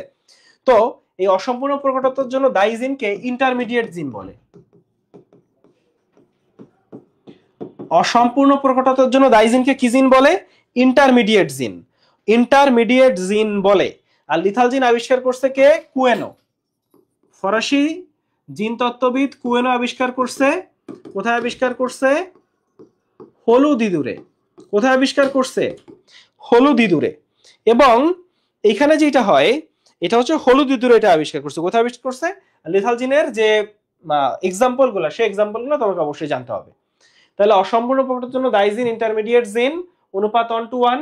সন্ধ্যামালতী পুষ্পে মিরাবিলের জালাপাতে দেখা যায় সমপ্রকটতা 1:1, আন্দালুসিয়ান মোরগ মুরগিতে দেখা যায় লিথালজিন 2:1। আর এই হচ্ছে প্রথম সূত্র, তার অনুপাত এইটা, প্রথম সূত্র নাম এইগুলা, এই ব্যতিক্রম গুলা এইগুলা। ক্লিয়ার? এটা সবার কাছে ক্লিয়ার? এখানে তুমি এক্সট্রা যেটা পড়বা সেটা হচ্ছে লিথালজিনের যে নামগুলা আছে, সেই নামগুলা তুমি এক্সট্রা পড়বা এখান থেকে। ওকে, এখন চলে আসো, আমরা হচ্ছি এরপরে দ্বিতীয় সূত্র দেখি। এই যে তুমি দ্বিতীয় সূত্র দেখবা, দ্বিতীয় সূত্র তুমি ফার্স্টেই খেয়াল করবা, এটার নাম কি? ডাইহাইব্রিড ক্রস সূত্র বা স্বাধীনভাবে মিলনের সূত্র, ডাইহাইব্রিড ক্রস সূত্র বা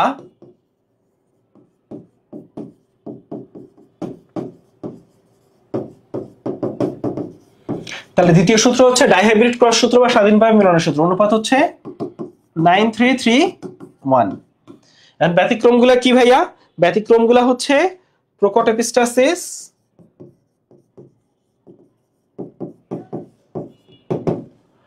দ্বৈত প্রচ্ছন্ন এপিস্টাসিস, আর সর্বশেষ হচ্ছে পরিপূরক জিন। এখন এখানে একটা জিনিস খেয়াল রাখতে হবে, এই পরিপূরক জিনের আরেকটা নাম সহপ্রকটতা। আমাকে সবাই কমেন্ট করে বলবা সমপ্রকটতার অনুপাত কত? সবাই কমেন্ট করে বলবা সমপ্রকটতার অনুপাত কত? সবাই একটু ভাই কমেন্ট করেন সমপ্রকটতার অনুপাত কত। তাহলে দেখো দ্বিতীয় সূত্র হচ্ছে ডাইহাইব্রিড ক্রস সূত্র বা স্বাধীনভাবে মিলনের সূত্র। দ্বিতীয় সূত্র কি? ডাইহাইব্রিড ক্রস সূত্র বা স্বাধীনভাবে মিলনের সূত্র, অনুপাত 9331। প্রকট এপিস্টাসিস যেটা সেটা হচ্ছে 133, এবং উদাহরণ হচ্ছে সাদা লেগ হর্ন মোরগ মুরগি। লেগ হর্ন মোরগ মুরগি আর লিখলাম না, বুঝে নিও, আমি শুধু মোরগ লিখছি। দ্বৈত প্রচ্ছন্ন এপিস্টাসিসের ক্ষেত্রে হচ্ছে মুখ বধিরতা। মুখ বধিরতা অর্থাৎ যারা কানে শুনে না তারা কথাও বলতে পারে না, মুখ বধিরতা। আর সহপ্রকটতা বা পরিপূরক জিন, আচ্ছা এই দ্বৈত প্রচ্ছন্ন এপিস্টাসিসের অনুপাত কত? 97। সহপ্রকটতা বা পরিপূরক জিনের অনুপাত কত? এইটাও হচ্ছে 97, এবং এটা দেখা যায় মিষ্টি মটরে। এটা দেখা যায় হচ্ছে ভাইয়া মিষ্টি মটরে। কোথায় দেখা যায় আবারও বলি? মিষ্টি মটরে দেখা যায়। এটা দেখা যায় হচ্ছে মিষ্টি মটরে। এবং এই এপিস্টাসিস যখন তুমি দেখতেছো, এরা কিন্তু দুইটা সংজ্ঞা পড়বা, একটা হচ্ছে এপিস্টাটিক জিন, একটা সংজ্ঞা পড়বা এপিস্টাটিক জিন যে বাধা দেয়, আর একটা হচ্ছে হাইপোস্ট্যাটিক জিন যে বাধা পায়। তাহলে কি বলছি? তাহলে এপিস্টাসিসের ক্ষেত্রে দুই রকম জিন আছে, এপিস্ট্যাটিক জিন আর হাইপোস্ট্যাটিক জিন। এপিস্ট্যাটিক যে বাধা দেয়, আর হাইপোস্ট্যাটিক জিন যে বাধা পায়। ঠিক আছে, যে বাধা দেয় সে এপিস্ট্যাটিক, যে বাধা পায় সে হাইপোস্ট্যাটিক। প্রকট এপিস্টাসিস 133 সাদা লেগ হর্ন মোরগ মুরগি। দ্বৈত প্রচ্ছন্ন এপিস্টাসিস মুখ বধিরতা 97, সহপ্রকটতা বা পরিপূরক জিন 97, মিষ্টি মটর এটা হচ্ছে 9:7। এইটার এক্সাম্পল হচ্ছে ভাইয়া মিষ্টি মটর, এটা হচ্ছে ভাইয়া মিষ্টি মটর। ভাইয়া দেখো এগুলা হচ্ছে কবিতা দিয়ে আমরা এর আগে পড়াইছি, কিন্তু এখন আসলে সত্যি কথা বলতে সব একসাথে আমি মানে পড়াইতে গেলে তো অনেক পড়ানো যায়, তাই না? 5-7 ঘন্টাও ক্লাস করানো যায়, সেটা আমি চাচ্ছি না। আমি চাচ্ছি যেন সাজেশন আকারে তোমাকে ক্লাসটা, আমি টাইটেলটাও দিছি সাজেশন ক্লাস। এখন সাজেশন ক্লাস যদি আমি 5 ঘন্টা নিই তাহলে তো হয় না, কাইন্ড অফ এটা একটা সাজেশন ক্লাস সেভাবে ধরে নাও, হ্যাঁ? আচ্ছা, এবং আমি তোমাকে কিন্তু পড়াশোনা অনেক শর্ট করে দিচ্ছি, তাই না? তুমি দেখো যে আমি কিন্তু দ্বিতীয় সূত্র ব্যতিক্রম কি কি পড়তে হবে সব এক জায়গায় করে নিয়ে আসছি, প্রথম সূত্র সব এক জায়গায় করে নিয়ে আসছি, মানে ঘুরে ফিরে দেখবো যে এখান থেকে প্রশ্ন আসছে। হ্যাঁ, তো এতটুকু একটু তো শিখতে হবে, কষ্ট করে শিখতে হবে না? অবশ্যই শিখতে হবে। এই যে একটা জিনের উপস্থিতিতে অন্য তার কার্যক্ষমতা হারায় ফেলে, এই যে এপিস্টাসিস বলে। ওই যে বললাম এপিস্টাটিক জিন, একজন বাধা দেয় আর একজন বাধা পায়। আচ্ছা আচ্ছা, এখন হচ্ছে মতবাদ। এই মতবাদগুলো তো অবশ্যই আমাদের জানতে হবে, তাই না? যে কার মতবাদটা কে। তো এটা সবচেয়ে বড় মতবাদ, থিওরি অফ ন্যাচারাল সিলেকশন। এইটা আসছে অরিজিন অফ স্পিসিস, এবং এই প্রাকৃতিক নির্বাচন মতবাদ কে দিছে বলো? এই যে প্রাকৃতিক নির্বাচন মতবাদ, এটা কার? ডারউইনের। ডারউইনের হচ্ছে প্রাকৃতিক নির্বাচন মতবাদ। আরো তো মতবাদ আছে, তাই না? এই যে যতগুলা মতবাদ আছে সবগুলা মতবাদ। যেমন আমি যদি একটু লিখি, ল্যামার্কের হচ্ছে, আমি পুরোটা লিখতেছি না, অর্জিত বৈশিষ্ট্যের উত্তরাধিকার মতবাদ। ল্যামার্কের হচ্ছে অর্জিত বৈশিষ্ট্যের উত্তরাধিকার মতবাদ। ভাইজম্যানের হচ্ছে আধুনিক সংশ্লেষ মতবাদ। হ্যাঁ, আধুনিক সংশ্লেষ মতবাদ। ঠিক আছে, ভাইজম্যানের আরো একটা মতবাদ আছে, জার্ম প্লাজম মতবাদ। এই যে মতবাদগুলা, হেকেলের হচ্ছে পুনরাবৃত্তি মতবাদ। পুনরাবৃত্তি মতবাদ। এরপর হচ্ছে ভ্রিসের পরিব্যক্তি মতবাদ। তাহলে এই যে মতবাদগুলো আছে, এবং ল্যামার্কের 4টা সূত্র আছে। ল্যামার্কের সূত্র 4টাই, 4টা সূত্রের 4টা শিরোনাম আছে। এই শিরোনামগুলা জানতে হবে, এই শিরোনামগুলা জানতে হবে, এই শিরোনামগুলা জানতে হবে, ঠিক আছে? আচ্ছা, এখন আসো লিথাল জিনের কারণে ফিনোটাইটিক অনুপাত, তুমি অলরেডি জানো 2:1। এরপরে আসো জার্ম প্লাজম মতবাদের প্রবক্তা কে বলো? জার্ম প্লাজম মতবাদের দেখো এই যে বর্গীয় জ ভাইজম্যান, ঠিক আছে? জার্মপ্লাজম হচ্ছে ভাইস ম্যান। কে ভাইস ম্যান? আর্কিওপটেরিক্স কি ভাইয়া? ভাইয়া বলো আর্কিওপটেরিক্স কি? আর্কিওপটেরিক্স হচ্ছে ধারণা করা হয়, মানে এটা মানে বিবর্তন অনুযায়ী দেখো সরীসৃপ থেকে আসছে আর্কিওপটেরিক্স, আর্কিওপটেরিক্স সেখান থেকে আসছে পাখি। তাহলে বিবর্তন অনুযায়ী সরীসৃপ থেকে, এখন আর্কিওপটেরিক্সটা পৃথিবীতে নাই, তো সরীসৃপ থেকে আসছে আর্কিওপটেরিক্স, আর্কিওপটেরিক্স থেকে আসছে পাখি। তাহলে পাখির জীবাশ্ম কি হবে? আর্কিওপটেরিক্স। আর্কিওপটেরিক্স হবে পাখির জীবাশ্ম। মেন্ডেলের ডাইহাইব্রিড ক্রস এর ফিনোটাইপিক অনুপাত কত বলো? বলো মেন্ডেলের ডাইহাইব্রিড ক্রসের ফিনোটাইপিক অনুপাত কত? বলো সবাই বলো, ডাইহাইব্রিড ক্রস কত? শোনো অ্যান্সারে ভুল থাকতে পারে, কিন্তু একটুক জানতে হবে যে মেন্ডেলের ডাইহাইব্রিড ক্রসের অনুপাত কত, এগুলা কিন্তু ভুল করা যাবে না। আচ্ছা, ঘাস ফড়িং এর লিঙ্গ নির্ধারণ পদ্ধতি ভাই, এই যে লিঙ্গ নির্ধারণ পদ্ধতি থেকে প্রশ্ন আসে, এটা মেডিকেলে আসছে প্রশ্ন, ক্লাস্টার ডিগ্রিতে আসছে, এবারও কিন্তু এই লিঙ্গ নির্ধারণ যেটা সেটা কিন্তু আসতে পারে। যেমন তুমি জানো যে এক্স এক্স এক্স ওয়াই এটা হচ্ছে মানুষের ক্ষেত্রে, তাহলে সে মানুষের ক্ষেত্রে হচ্ছে এক্স এক্স এক্স ওয়াই। শুধুমাত্র তা না, গাজা গাছ চিনো? গাজা গাছ, ওই যে গাজার নৌকা পাহাড়তলি যায়, এই সেই গাজা। এরপর তেলাকুসা নামে গাছ আছে, গাজা নামে গাছ আছে, তেলাকুচা নামে গাছ আছে, তেলাক পোকা না কিন্তু তেলাকুচা। তো এগুলার ক্ষেত্রে হচ্ছে এক্স এক্স এক্স ওয়াই, বুঝছো? আর এই সার পোকা আর ফড়িং এক্স এক্স এক্স নট হচ্ছে কোথায় পাওয়া যায়? সার পোকা আর ফড়িং এ। তাহলে সার পোকা ফড়িং এর হচ্ছে এক্স এক্স এক্স নট, ঠিক আছে? তাহলে বলতো আমাদের ঘাস ফড়িং কোনটা হবে? ঘাস ফড়িং, এই যে ফড়িং ঘাস ফড়িং তো এক্স এক্স এক্স নট, ফড়িং ঘাস ফড়িং হবে x X x not. Z Z Z W এটা কোনটা? এই যে পাখি, পাখির ক্ষেত্রে হচ্ছে, এবং কিছু প্রজাপতির ক্ষেত্রে এই জেড জেড জেড ডাব্লিউ। আর জেড জেড জেড নট এটা হচ্ছে মথ, মথে এবং কিছু প্রজাপতিতে। অর্থাৎ কিছু প্রজাপতিতে জেড জেড জেড ডাব্লিউ, কিছু প্রজাপতিতে জেড জেড জেড নট। যদিও ইম্পর্টেন্ট মানুষের ক্ষেত্রে এটা important X X X Y, আর ঘাস ফড়িং সার পোকা এক্স এক্স এক্স নট, এই দুটো ইম্পর্টেন্ট। এই দুটো আজমল স্যারের বইতে আছে, এই দুটো আজমল স্যারের বইতে নাই, এই দুটো আলিম স্যারের। আচ্ছা আসো, এই দুটো হচ্ছে আলিম স্যারের, ঠিক আছে? ওকে ওকে, তাহলে এখন আসো আমরা একটু প্রচ্ছন্ন। শোনো, গাঁজা জিনিসটা ভালো যদি তুমি লিমিট, মানে ব্যাপারটা এরকম, গাঁজা জিনিসটা ভালো এবং গাঁজা চিকিৎসায় ব্যবহৃত হয়, ঠিক আছে? ফলে কিন্তু সমস্যা হচ্ছে আমরাই, মানুষ হচ্ছে খারাপ। এই যে একটা উদ্ভিদ খারাপ হইতে পারে না, খারাপ হচ্ছে মানুষ। অনেক উদ্ভিদ খাইলে মানুষ মারা যায়, তাই না? এখন ধরো সেই উদ্ভিদটাকেও তুলে এনে যদি আরেকটা মানুষকে মেরে ফেলে, ওটা কি উদ্ভিদের দোষ? তাইলে গাঁজা জিনিসটা চিকিৎসায় ব্যবহৃত হয়, কিন্তু মানুষ হচ্ছে খারাপ। যখন তুমি, তোমার তো এটা, তুমি তো মানে চিকিৎসায় লাগতেছে না, তো তুমি এমনি এমনি কেন খাবা? মানে ব্যাপারটা হচ্ছে এটা।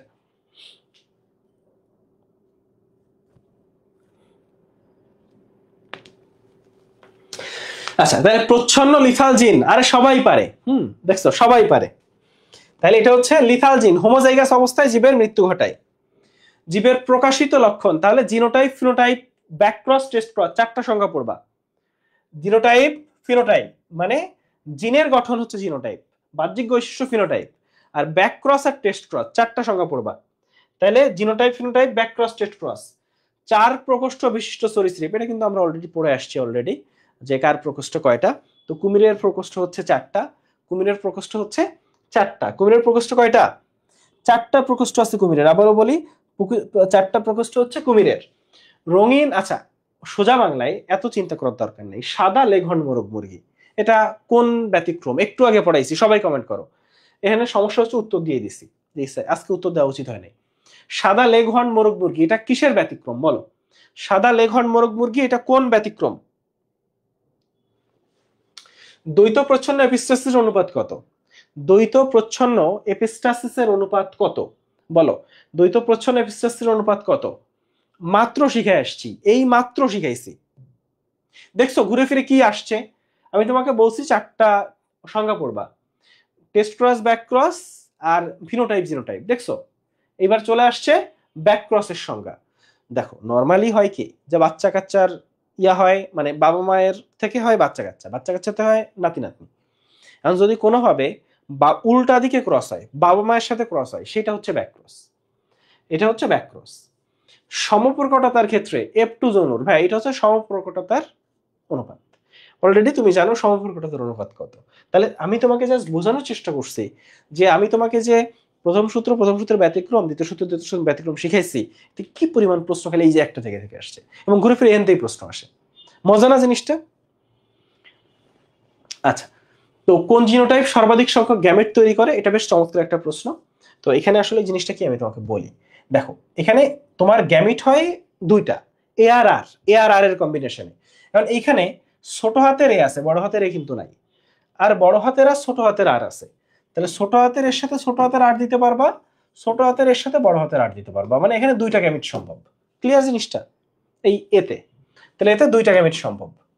আর এখানে দেখো, এখানে বড় হাতের এও আছে, ছোট হাতের এও আছে, আর বড় হাতের এও আছে, আরও আছে, ছোট হাতের আরও আছে। ফলে ছোট হাত বড় হাত এ আর দিলা, তারপর ছোট হাতের এর সাথে বড় হাতের আর দিতে পারবা, বড় হাতের এর সাথে ছোট হাতের আর দিতে পারবা, বড় হাতের এর সাথে বড় হাতের আর দিতে পারবা, কারণ এখানে সব আছে। আচ্ছা, তাহলে এখানে 4 রকম গ্যামিট সম্ভব।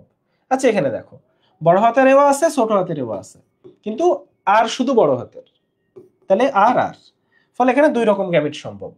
এখানেও দেখো আর শুধু ছোট হাতের, ফলে এখানে 2 রকম গ্যামিট সম্ভব। ফলে অ্যান্সারটা হচ্ছে খ। ফলে এখানের যে অ্যান্সার হবে সেই অ্যান্সারটা হচ্ছে খ। লিঙ্গ বিজড়িত বৈশিষ্ট্য না কোনটা, মানে সহজ ভাষায় সেক্স লিঙ্ক ডিসঅর্ডার না কোনটা, বোঝা গেছে? তাহলে তোমার লিথাল জিনের যে রোগগুলা আর সেক্স লিঙ্ক ডিসঅর্ডার যেগুলা, সেগুলা কিন্তু প্যাচ লাগানো যাবে না। আজকে ক্লাস শেষে এই দুটো এমন ভাবে পড়বা যে এই দুটো যেন প্যাচ না লাগে, কারণ এই দুটো থেকে এক্সাম্পল আসবে। ক্লিয়ার? ওকে। সেক্স লিঙ্ক ডিসঅর্ডার না কোনটা ভাইয়া? এই যে অন্ধত্ব, অন্ধত্ব কোনো সেক্স লিঙ্ক ডিসঅর্ডার না, ঠিক আছে? অন্ধত্ব কোনো সেক্স লিঙ্ক ডিসঅর্ডার না। আচ্ছা, আবারও দেখো ভাই, আমি বিরক্ত, মানে বারবার প্রশ্ন আসছে কিন্তু তুমি বিরক্ত হয়ে যাবে, দেখবে যে ঘুরে ফিরে একই প্রশ্ন। দেখো, ডাইহাইব্রিড ক্রসে ফিনোটাইপ অনুযায়ী F2 জেনারেশনে উৎপন্ন জীবের অনুপাত কত? তো দেখো, তুমি অলরেডি জানো যে মোট সোজা বাংলায় দ্বিতীয় সূত্রের অনুপাত কি জিজ্ঞেস করছে। হ্যাঁ, জীবের প্রতিটি বৈশিষ্ট্য নিয়ন্ত্রিত হয় কমপক্ষে হচ্ছে এক জোড়া জিন দ্বারা। প্রতিটা বৈশিষ্ট্য নিয়ন্ত্রিত হয় কমপক্ষে এক জোড়া জিন দ্বারা। মেন্ডেলের মনোহাইব্রিড ক্রস, ভাইয়া দেখো, মানে ঘুরে ফিরে শ্বসনতন্ত্রের কোন স্থানে। আচ্ছা, আমরা আসলে 5 নম্বর অধ্যায়টা একবারই স্কিপ করে গেছি। 5 নম্বর অধ্যায়ের প্রশ্ন আসলে আসছে কয়টা? 3টা। আচ্ছা, আসছে 5 নম্বর অধ্যায়ের প্রশ্নগুলা লাস্টে চলে আসছে। আমরা একটু 5 নম্বর অধ্যায়টা সামান্য একটু দেখে আজকের ক্লাসটা শেষ করে দিচ্ছি, ঠিক আছে? চলো আমরা 5 নম্বর অধ্যায়টা একটু শিখে ফেলি। আসো, আমি তোমাকে 5 নম্বর অধ্যায়ের ক্ষেত্রে বলছি কিন্তু যে 5 নম্বর অধ্যায়ে যা প্রশ্ন আসে সব প্রশ্ন কিন্তু ওই ঘুরে ফিরে তুমি খেয়াল করলেই দেখবা যে ওই অক্সিজেন কার্বন ডাইঅক্সাইড পরিবহন থেকে আসে, আর নাইলে হচ্ছে ওই ধূমপান থেকে আসে, নাইলে হচ্ছে ওই ফুসফুসের যে গঠন, ওই ফুসফুসের গঠন থেকে আসে, নাইলে কই থেকে আসে ভাইয়া? ফুসফুসের গঠন থেকে আসে। তাহলে চলো আমরা এতটুকু একটু পড়ে ফেলি, তাই লিখতে হয়ে যাচ্ছে, তাই না? আচ্ছা, চলো।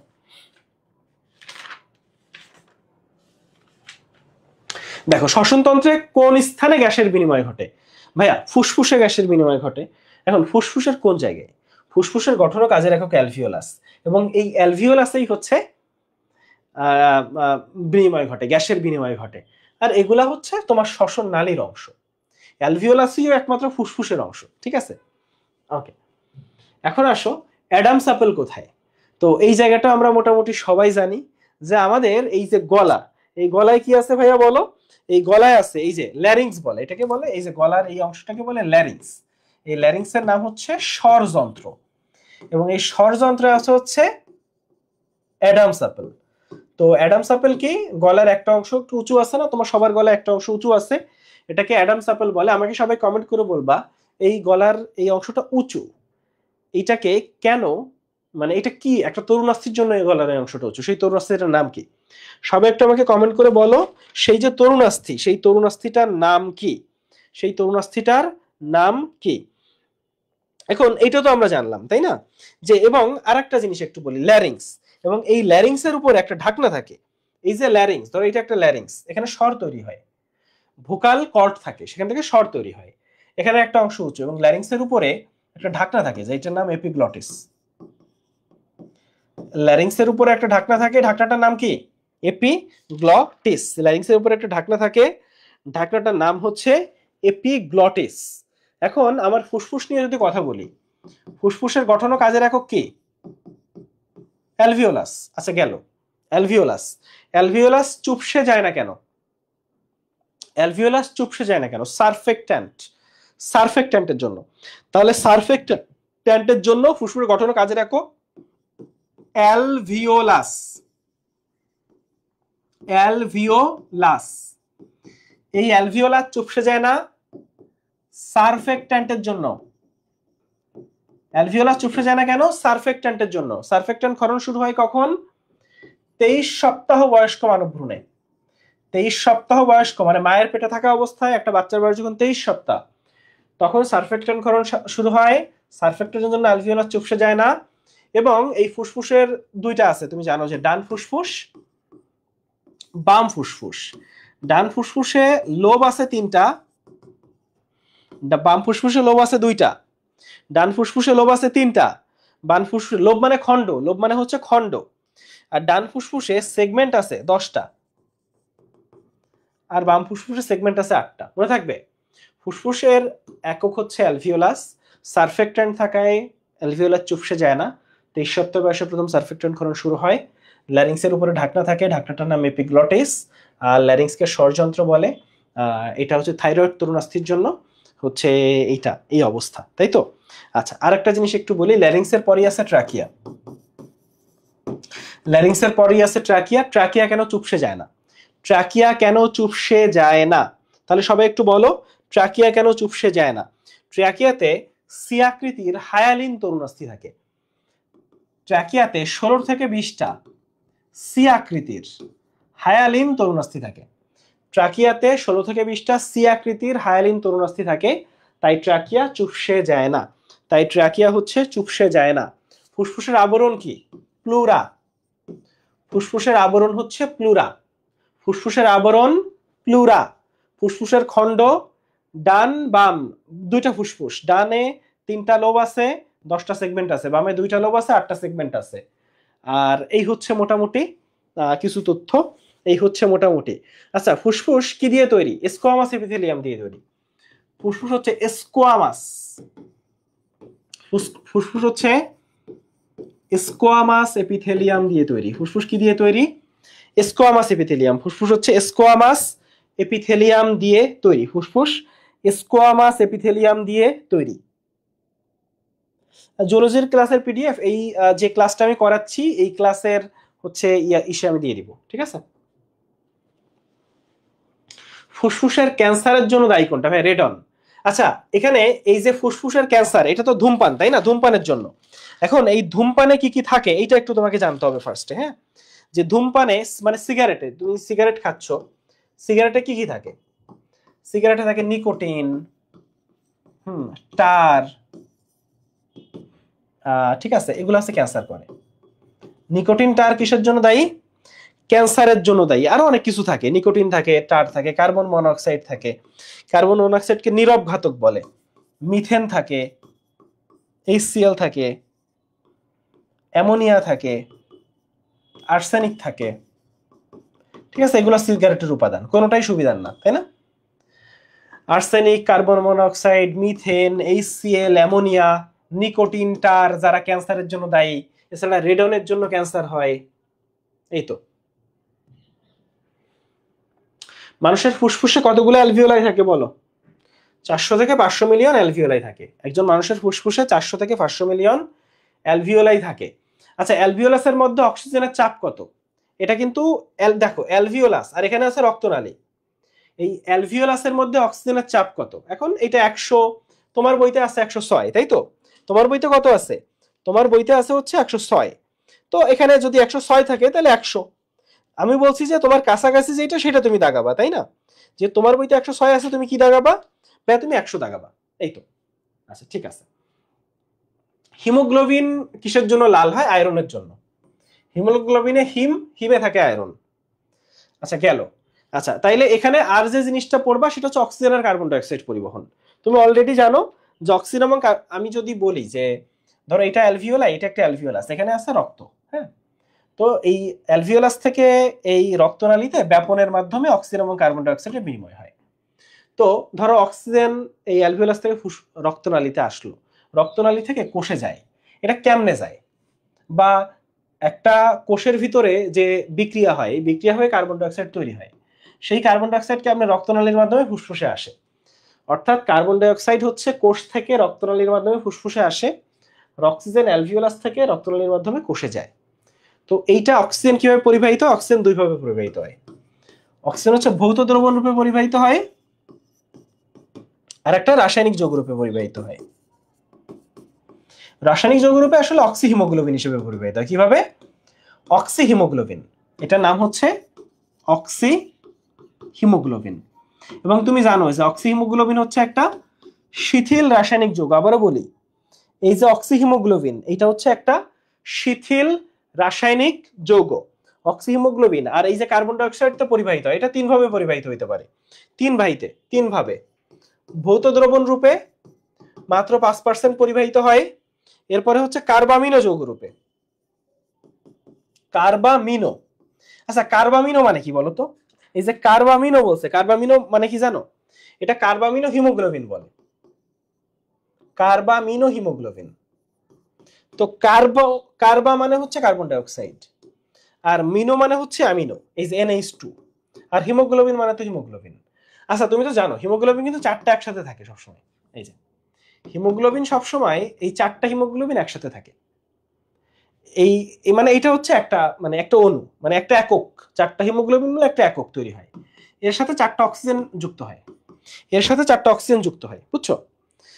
যুক্ত হয়ে তৈরি করে হচ্ছে এই যে এটা হচ্ছে অক্সিহিমোগ্লোবিন, এইটা হচ্ছে অক্সিহিমোগ্লোবিন, এই যে যৌগটা এটা হচ্ছে অক্সিহিমোগ্লোবিন। আর কার্বামিন হিমোগ্লোবিনে আছে কার্বন ডাই অক্সাইড, অ্যামোনিয়া এবং হিমোগ্লোবিন। আর অক্সিহিমোগ্লোবিনে এবং এই যৌগগুলো হচ্ছে শিথিল রাসায়নিক, মানে এরা ভেঙে যায়, এরা তৈরি হয় এখানে এসে, আর রক্তনালী শেষে কোষে ঢোকার আগে ভেঙে যায়। হিমোগ্লোবিন তার পথে চলে যায়, আর অক্সিজেন বা কার্বন মানে অক্সিজেনটা কোষে প্রবেশ করে, অক্সিজেনটা কোষে প্রবেশ করে। তাহলে কার্বামিনো যৌগরূপে হচ্ছে 27% কার্বন ডাই অক্সাইড পরিবাহিত হয়, ভৌত দ্রবণ রূপে 5%, আর বাইকার্বনেট যৌগরূপে হচ্ছে 65% কার্বন ডাই অক্সাইড পরিবাহিত হয়। এই যে বাইকার্বনেট রূপে যে 65%, তুমি জানো যে এই 65% কার্বন ডাই অক্সাইড এখন রক্তে কি আছে? রক্তরস আছে আর রক্তকণিকা আছে, তাই তো? রক্তে আছে হচ্ছে আরবিসি, যেটা আসলে রক্তকণিকা, আর আছে রক্তরস। তো আমরা দেখতেছি কার্বন ডাই অক্সাইড পরিবহন, যেটা বাইকার্বনেট রূপে পরিবাহিত হচ্ছে। আরবিসির মাধ্যমে হচ্ছে পটাশিয়াম বাইকার্বনেট রূপে, আর রক্তরসের মাধ্যমে সোডিয়াম বাইকার্বনেট রূপে পরিবাহিত হয়, তাই তো? তাহলে কার্বন ডাই অক্সাইড বাইকার্বনেট রূপে পরিবাহিত হয় 65%, তার আরবিসির মাধ্যমে পটাশিয়াম বাইকার্বনেট রূপে, আর সোডিয়াম বাইকার্বনেট রূপে হচ্ছে রক্তরসের মাধ্যমে পরিবাহিত হয়। এই তো, এই হচ্ছে মোটামুটি ঘটনা। তো আমরা বলছিলাম যে আমরা হচ্ছি ক্লাস 2 ঘন্টার আগে শেষ করব, তো এর মাধ্যমে আমরা হচ্ছে ক্লাস শেষ করলাম। আমি তোমাকে একটু রিপিট করি, তো আমরা তো সব পড়ে ফেললাম। তো তুমি হচ্ছে এই এগ্রি, বিশেষ করে এই লাস্ট মোমেন্টে এসে শেরে বাংলা আর বাউ এর গত 5 থেকে 7 বছর, মানে মিনিমাম 5 বছর আর বেশি হইলে 7 বছর, শেরে বাংলা বাউয়ে, সরি মানে বাউ আর ক্লাস্টারের এগ্রি ক্লাস্টার মানে এগ্রি গুচ্ছের, মানে এগ্রি গুচ্ছ তো 5-7 বছর হয় নাই আসলে। তো এই যে প্রশ্নগুলো পাবা সেই প্রশ্নগুলোর টপিক শুদ্ধ পড়বা, ক্লিয়ার? আর আজকে যা পড়াইলাম এখান থেকে ম্যাক্সিমাম প্রশ্ন আসবে, আমি বলতেছি না 15টাই আসবে, তো ম্যাক্সিমাম প্রশ্ন কিন্তু আমি যা পড়াইলাম যে টপিকগুলা বা যা পড়াইছি এখান থেকেই আসবে। দেখো তাহলে আজকে মোটামুটি এই পর্যন্ত, আর ইনশাল্লাহ আবার কথা হবে। সবাই ভালো থাকো, সুন্দর থাকো, সুস্থ থাকো। আর 10 তারিখ হচ্ছে মেডিলজি গ্রুপে এবং পেজে তোমাদের একটা মেগা এক্সাম হবে এগ্রির, তোমরা এক্সামটা অ্যাটেন্ড করতে পারো। এই তো, তাহলে আজকে পর্যন্ত সবাই ভালো থাকো। এই তো, আল্লাহ হাফেজ।